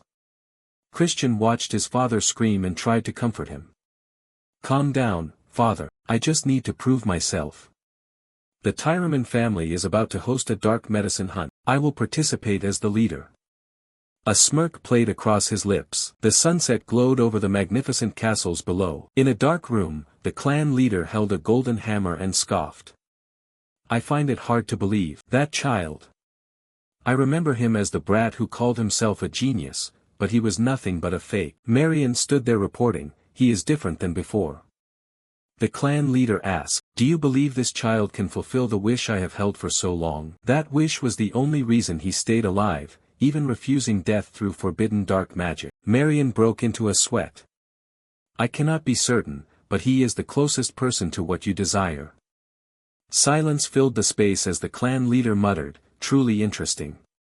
I'll keep an eye on the boy, but his participation in the Dark Holy Rite seems impossible, doesn't it? Marion asked, that is the general consensus of the clan. Will you intervene, father? Marion shook her head. No, father cannot intervene in such a trivial matter. The clan leader laughed. How could a fierce beast fail to overcome such a tiny challenge? Marion was startled. The clan leader's face went dark. His sharp eyes bore into her. She bowed her head to avoid his gaze. He was always harshest toward those he had expectations for. Since you're willing to go this far, you must truly like him. From a cloud of black smoke, the blood drinker Simon, the grand butler of the Black Demon clan, appeared. Did you call for me, master? The clan leader said in a low voice, you heard everything, didn't you? Simon replied, yes. I only need to observe young Master Christian. The clan leader ordered, report everything he does to me before the dark holy rite. Simon bowed. Understood. But may I have a little fun while I watch him? Marion looked annoyed, but the clan leader accepted. Just don't go too far. Simon wore a bizarre smile, his fangs flashing. Before vanishing into the black smoke, Marion closed her eyes. I hope the boy makes it through safely. Sunset fell over the peaceful village. Christian thought, thanks to my talent, I reached 2 stars quickly. But even after all this training, my dark energy isn't enough to reach 3 stars. I need dark medicine to accumulate a massive amount of energy in a short time. It's ironic that the Tyraman family, who hosts the dark medicine hunt, has a grudge against me. To catch the demon beast Karajoff and obtain the dark medicine, special conditions must be met. The wheels rolled along the long road. Grantel ran out. Young master. What brings you here today? How have you been lately? Christian stepped down from the carriage with Marie. Wait, you didn't come empty-handed, did you? Grantel held up a bag of goods. Of course not. Christian snatched it and threw it to the ground, the gold coins clinking as they fell. He said contemptuously, such a mediocre gift. It seems you don't know your place. Grantel placed a hand on Christian's shoulder.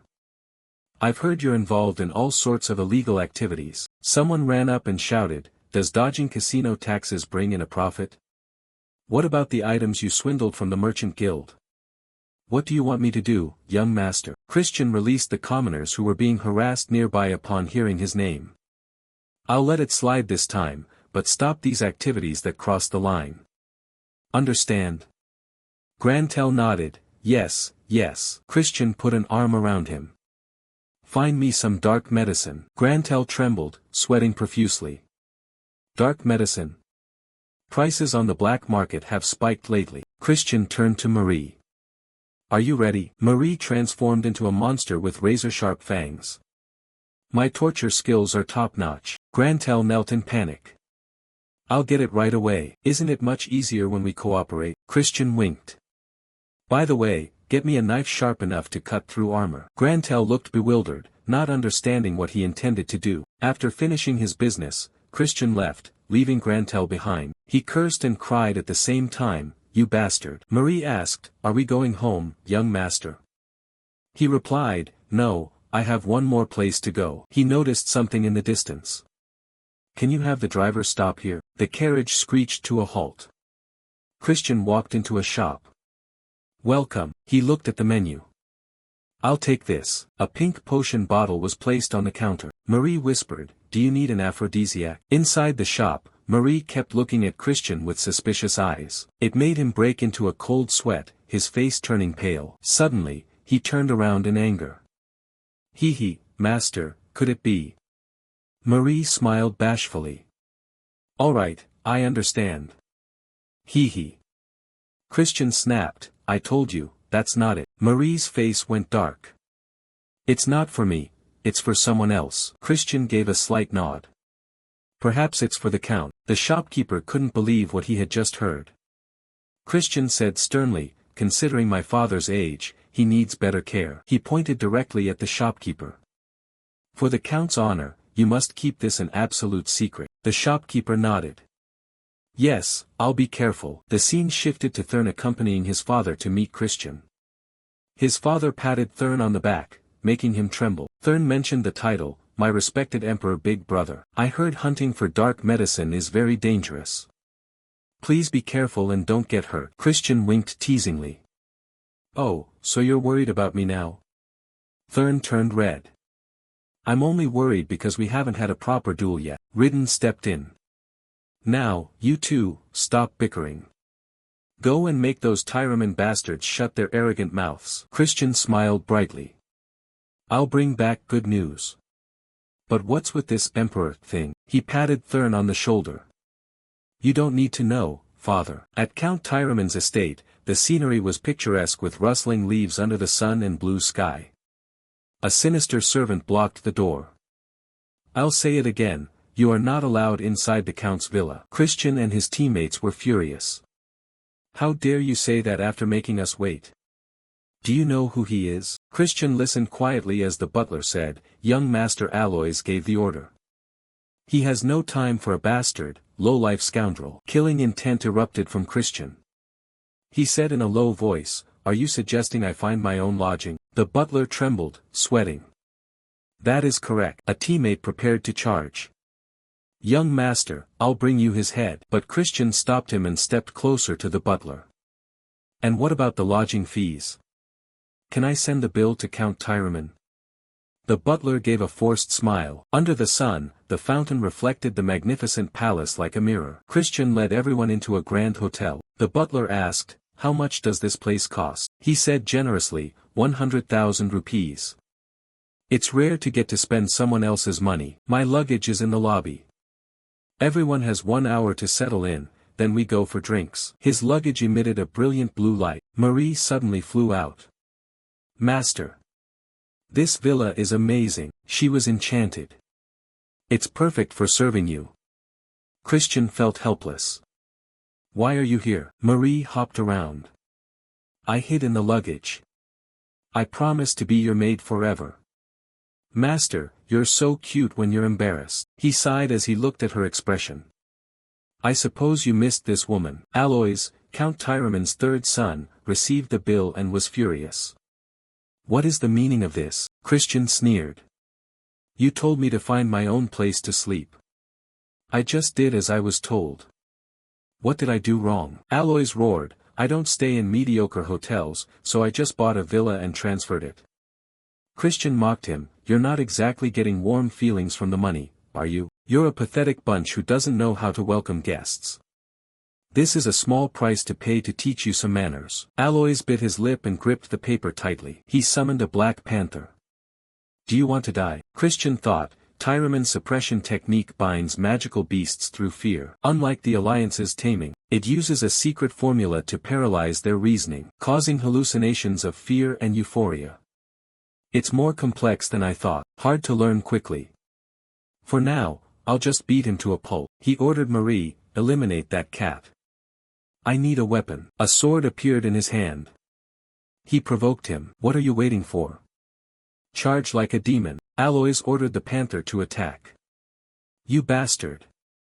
Don't you dare order me around." Sharp fangs bared, saliva flying everywhere. Christian blocked the strike with a long sword. But the bite force was too strong, and the sword shattered. He was knocked back, but he stood up amidst the dust. "Not a bad hit. But how can I lose a 2-on-1 fight?" He taunted, "If I win, I'll be the protector instead of the guide. I need that much to cover my costs, you cheap friend." Aloys was livid and charged on the panther. "You arrogant brat, I'll make you kneel." His eyes turned a fiery red. The black panther swung its claws, but as it lunged, Christian had already vanished. Aloys looked around in confusion. Where did he go? Christian appeared behind him. He struck the back of Aloys's neck with a staff. Aloys screamed in agonizing pain. He stopped. "Does it hurt?" "Don't be a crybaby. I won't go easy on you just because you're crying." The two sides faced off, one like a grim reaper, the other blinded by hatred. The Black Panther knelt cautiously, trembling. Aloys screamed, "You bastard! How dare you do that to my Choco?" Christian laughed. "I only used a 2-star illusion spell. It seems your pathetic suppression technique couldn't overcome it." Aloys summoned a magic circle, and called forth a massive black horse. Christian smirked. "Do you know the defining characteristic of trash?" Before he even finished speaking, he unleashed a powerful strike. That blasted right past Aloys's head, knocking him out cold instantly. The black horse shook its head in sheer terror. Christian asked rhetorically, "We don't have time to wait for you to transform, you know." He stepped into the casino. "Young master, are you sure about this?" "We still have plenty of time, we should rest," someone advised. Christian looked annoyed. What's wrong with an incompetent person doing incompetent things? He turned to Marie. "Right?" Marie brought over a glass of ginger water, assuring him everything was fine. As long as the young master didn't touch any alcohol. He burst into tears. "Damn it! I want booze, I don't like ginger water." A servant from the Tyraman house cut in. "Why did young Master Aloys tell us to keep an eye on this bastard?" Christian provoked them. "Why not join in?" "Master, those guys won't wake up until tomorrow. I beat them half to death. I'll keep the secret." "What do you think?" The two men growled, that's none of your concern. Christian laughed. Then feel free to watch all you want. As twilight fell, he was still playing cards. Throw the cards away. Drink my share of the wine, I'm not backing down this time. Night descended, yet they showed no signs of stopping. The two butlers glared at him as if they wanted to eat him alive. Christian got completely hammered, passing out with a playing card stuck to his head. When he finally woke up, it was as if he hadn't been drunk at all. Clean up, then let's move out. He thought to himself that those pets were a real nuisance. Since it was dark, it was time to take action. He said, Marie, I need to get somewhere fast. Don't follow me. Marie looked sad, glancing at the bottle of aphrodisiac from earlier that afternoon. Christian was startled. What? Marie whispered, I knew it. It wasn't for the Count, it was for the young master to use. It's so sad that I can't be the one in bed with you, but I'll be rooting for your late-night activities. Darkness completely enveloped the mountains and forests. Christian, wearing a hood, moved stealthily along the path. This is the Tyraman's secret area. The monster energy is thick, just like the rumors said. He touched a tree canopy. Almost at the hunting grounds, the camp came into view, illuminated by two large bonfires. There were only 2 guards on duty. How careless, he thought. He used the invisibility magic he'd learned from Marie to slip past the sentries. Marie's voice echoed in his head, Young master, what do you plan to do with invisibility magic? Hee hee. Christian snapped back, why do you keep bringing that up? He successfully broke into the base. He spotted a magic circle under the moonlight. The black medicine hunting ritual is just as bizarre as the rumors suggested, he noted. He recalled the instructions. To obtain the medicine, one must make a Karajoff offer up its life, terrified to the point where it would rather die. He began drawing lines on the ground. Light erupted like a massive explosion when fear and joy were forcibly connected. A useless pill would be reborn as the legendary black medicine. That was the reason Tyraman stayed ahead, by overwhelming monsters with pure terror. He smiled. I'm going to steal their ultimate technique. He planned to feed the Karajoff a mixture containing the aphrodisiac, driving it insane to monopolize the medicine. However, there wasn't enough time to learn the process. He had to find another way. A sudden chill behind his back made him turn around, but there was only the endless night. He walked toward the sensation, hearing the rustle of leaves. A dark silhouette led him to a colossal cavern. A terrifying demonic intent surged out from within. Don't tell me this is a Gehenna rift, a dangerous portal to the demon realm, he muttered. The magic circle inside began to glow brilliantly. He stopped. Wait, what if I lure the Karajoff here? He pulled out a vial. I still have the bait to draw it in. Perfect. No time to lose. Christian ventured deeper into the cave, unaware that a crimson shadow with sharp claws was stalking him. It was Simon.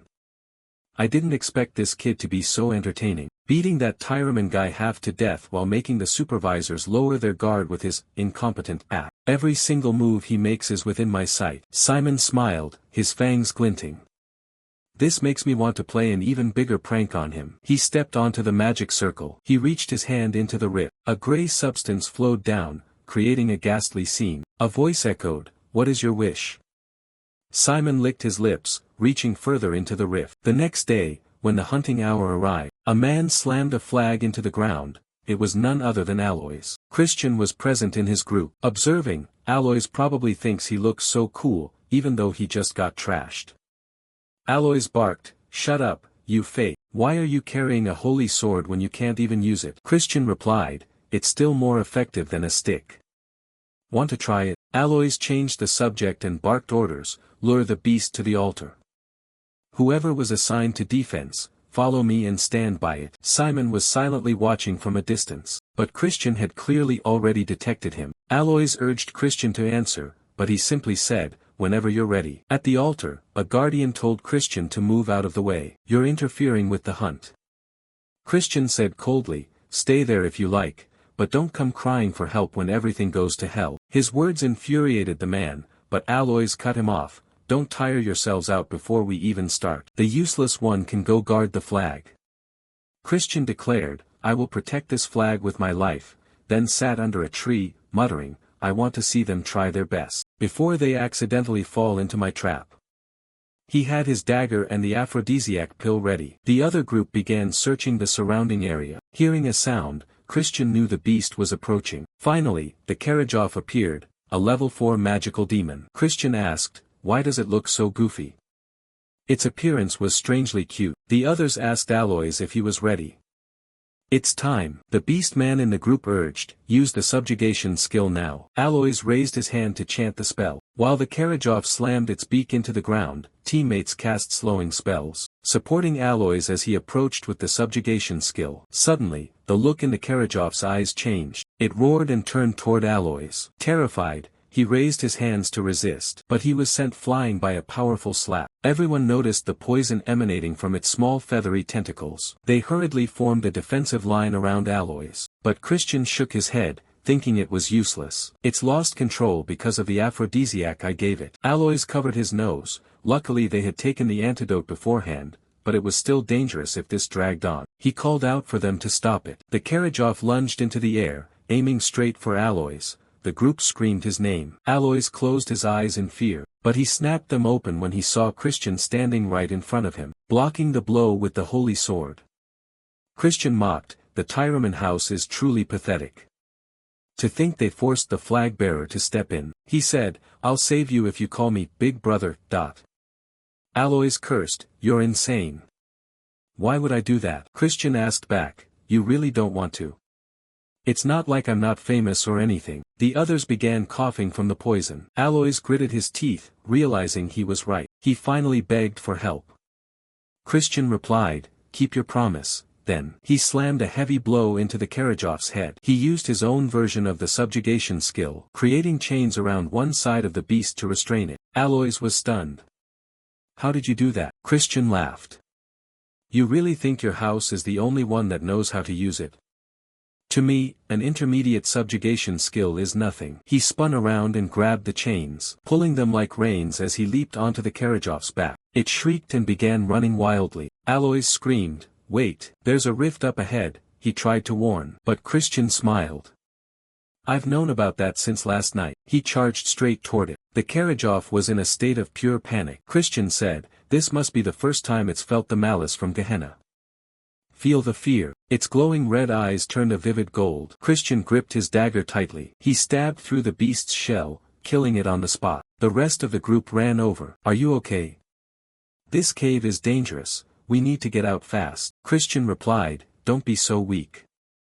He extracted the inner core from the beast. Aloys's group was shocked. It turned out to be an inner core instead of the black medicine. Aloys began to get irritated. The beast man under his command asked Christian, "What are you going to do about this? If you hadn't interfered, none of this would have happened." But Aloys cut him off. "Enough. Leave him alone." He turned to Christian. "Thank you.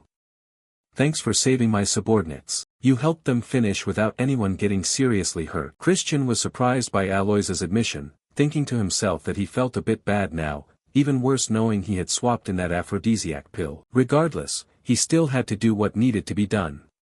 He told Aloys, "Call me Big Brother like you promised. Are you planning to go back on your word?" Aloys fired back, "I never promised that. I'm 2 years older than you." Suddenly, the cave shook violently. Everyone fell over under a horrific pressure. Aloys panicked, "What's happening?" Christian realized something was wrong when 2 giant green eyes appeared before them. He looked a little worried. A voice rang out from the demon, "It's been a long time since I've seen such an interesting toy." Christian muttered, "A demon from hell." Aloys was trembling. Christian ran off. "You're on your own. Save yourselves." Christian spotted Simon on the cave ceiling. He flicked his wrist and threw a dagger directly at him. The blade pierced through, but it turned out, it was just a familiar object Simon used for surveillance. The connection was severed instantly. Simon wondered in surprise. Since when did he notice? Is he planning to stop the demon? His clone fell as the teleportation plan vanished. He calculated, even if I use blood magic to the limit, it'll take me at least 5 minutes to get there.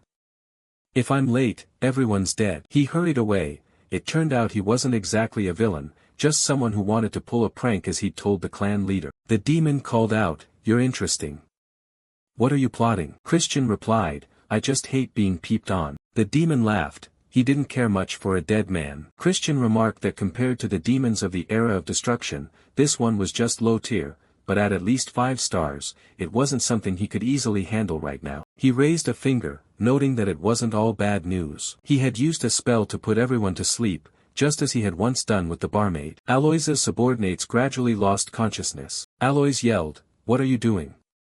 We need to fight together," while Christian complimented him, "Your magic resistance is actually quite good." Then he punched Aloys straight in the stomach, saying, "Go to sleep." The demon asked, "Are you planning to offer them to me? Sacrifice them and I will spare your life and grant you a blessing," but Christian snapped, "Stop barking. My principle is to never make deals with devils." He drew the holy sword. The demon recognized it, thinking it was a bold idea. However, it said that a holy sword he couldn't use was just trash, and then it fired a spell at Christian. He blocked with his sword, but lacked the strength. He was slammed into the cave wall and knocked unconscious. The demon grabbed him by the arm and lifted him up. "Last chance.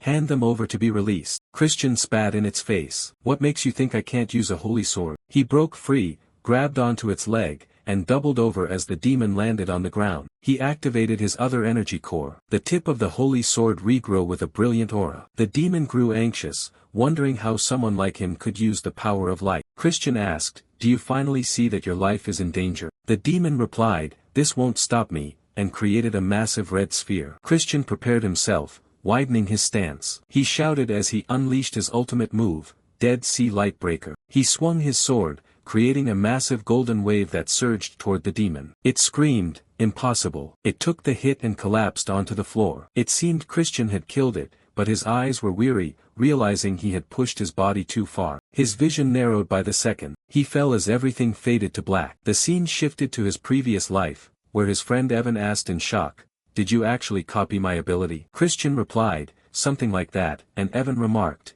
"You really are a special character." The light breaker symbolized the beam of light that split the Dead Sea. Yet, ironically, despite his swordsmanship, he never became the light of the Meyer family. Nevertheless, he would surely be the light that saved the world. A blue finger touched a puddle of water. Christian was still on the brink of death. A woman spoke up, "How interesting. I am Mefina, the first throne of Gehenna's 7th realm." Reinforcements entered the cave carrying healing potions. Christian closed his eyes as Mefina said, "I look forward to your future actions." The scene shifted to Count Tyraman's house. Christian said his head hurt and he couldn't believe he'd been lying there for 2 days, a total waste of time. However, his body felt fine, and he began searching the room for the dark medicine pill. He discovered it nearby and exclaimed, "Brilliant." He mentioned Mefina, noting that it was unwanted attention. Occasionally, early blooming villains receive a devil's blessing and grow rapidly, but he didn't care for something meant for bad guys. Besides, a devil from the 7th realm of Gehenna wasn't exactly high tier. A knock sounded at the door, catching Christian's attention. A lion-like giant entered and asked how his body was feeling. It was Count Tyraman, the head of the Tyraman family. Christian greeted him and prepared to get out of bed, but the Count stopped him, saying he should rest. Christian wondered what exactly was going on. The Count explained that while they were investigating the cave yesterday, it seemed someone had tampered with the magic circle sealing the entrance to Gehenna, but fortunately, the demons were reverse summoned during that time. Yet even that brief moment was enough for everyone to lose their lives. Christian wondered if they truly believed it was a reverse summons, as that was absurd. They simply couldn't imagine he had killed it, and he didn't need an excuse to get an A+. The Count said, "I want to start with an apology. I'm sorry for treating you poorly based only on rumors that you were useless." He bowed his head. "You are the benefactor of House Tyraman. I am grateful to you." Christian replied that it wasn't like that. As a member of the Dark Demon clan, he only did what needed to be done. Although his conscience hurt, he decided to stir the waters a bit. His words seemed to resonate with the Count. He nodded. "You're right. If there's anything I can help with, just say the word.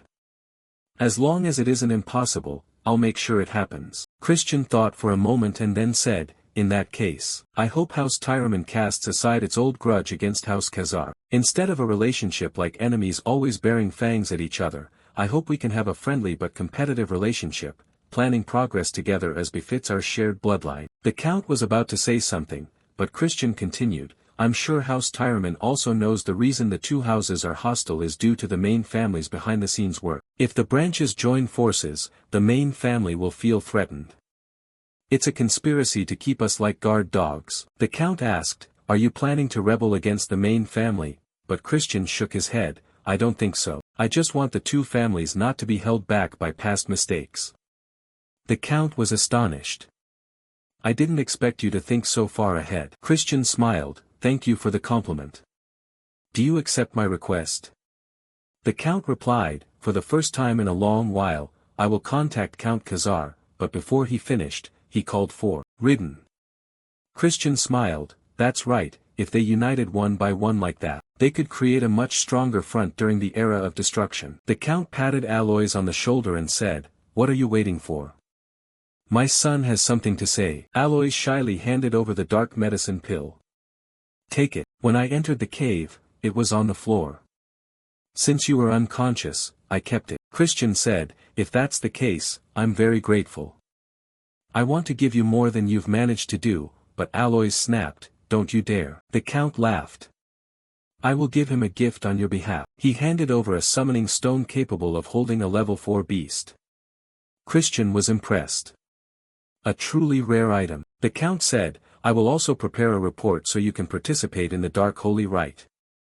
I wish you the best of results. Christian expressed his gratitude for the gift and the encouragement. The Count told him to rest. Once he and Aloys had left, Christian smiled and called out, come out. A red aura appeared. Simon said, as expected.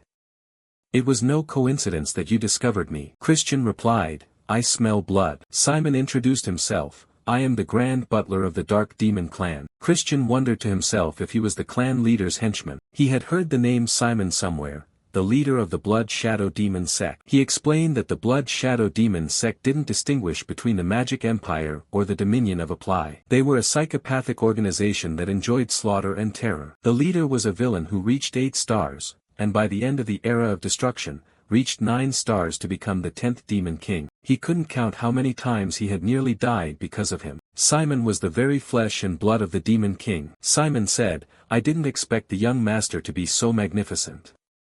You even destroyed a demon. Christian thought, I definitely handled it myself. He asked, did you see the light that split the Dead Sea? After a moment's thought, he denied it. I don't know what you're talking about. Simon laughed. I know you're playing dumb. After entering the cave, the demon's corpse was completely destroyed, leaving no trace. That wasn't a reverse summons, it was vaporized.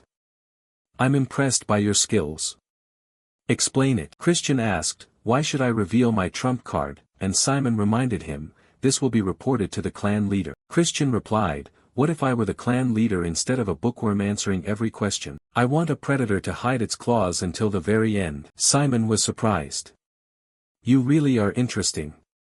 Christian then asked, are you going to apologize? Simon wondered why, and Christian explained that it's usually hard to distinguish between reverse summons and destruction just by the traces. That's why the Count misunderstood. But you believe the opposite because you were the one who summoned it. A demon summoning that nearly killed a family member. That was the kind of crazy news the clan leader might hear. Simon said, I will take responsibility. Christian decided to keep the secret. Just remember that you owe me a massive favor. Simon was surprised. How is that a fair deal? Christian laughed. It would be great if you saw it that way. Simon nodded. I understand. I won't forget your mercy. It was a pleasure meeting you today. I'm counting the days until you come to the main family. Christian thought Simon would play a major role in the Era of Destruction. He had to create connections to change the future. Time passed quickly. After recovering, Christian prepared to return. His luggage floated in midair. Marie said, I'm all packed, and Christian praised her. Well done. Aloys opened the door and asked, are you leaving now? Christian reminded him, use my title, and Aloys wondered what he meant. Christian said, I let it slide in front of the Count yesterday, but a promise is a promise. From now on, call me Big Brother. Aloys snapped, I already told you I'm 2 years older than you. Christian asked, is there something you want to say? And Aloys replied, I came to warn you. You said we are family, but I don't see it that way. Be careful. The one who opposes you most in the Dark Holy Rite is young Master Loin. Even though he's only 2 stars, the gap between the main family and the branches is vast. The best elixirs, ultimate techniques, and dark demon blessings, direct descendants start with an overwhelming advantage. You'll be an easy target. Christian smiled. I'll warn you too, little brother. Don't participate in the upcoming dark holy rite for your own sake. Aloys was annoyed.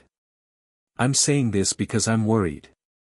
Do you want to monopolize the pure dark energy for yourself? Christian replied, just remember that no matter who the opponent is, they will regret facing me in the dark holy rite. Aloys was furious, and Chris told Marie it was time to go. He told Aloys to think carefully so he wouldn't regret it later. The scene shifted to House Khazar. Thurn looked for his brother, but the butler reported he had gone straight to the training cave upon his return. He wanted to train alone until the dark holy rite. Not long after, Thurn caught up with Christian. He used the full title, Respected Emperor Big Brother. Thurn said, "You promised to duel me when you got back." Christian was surprised.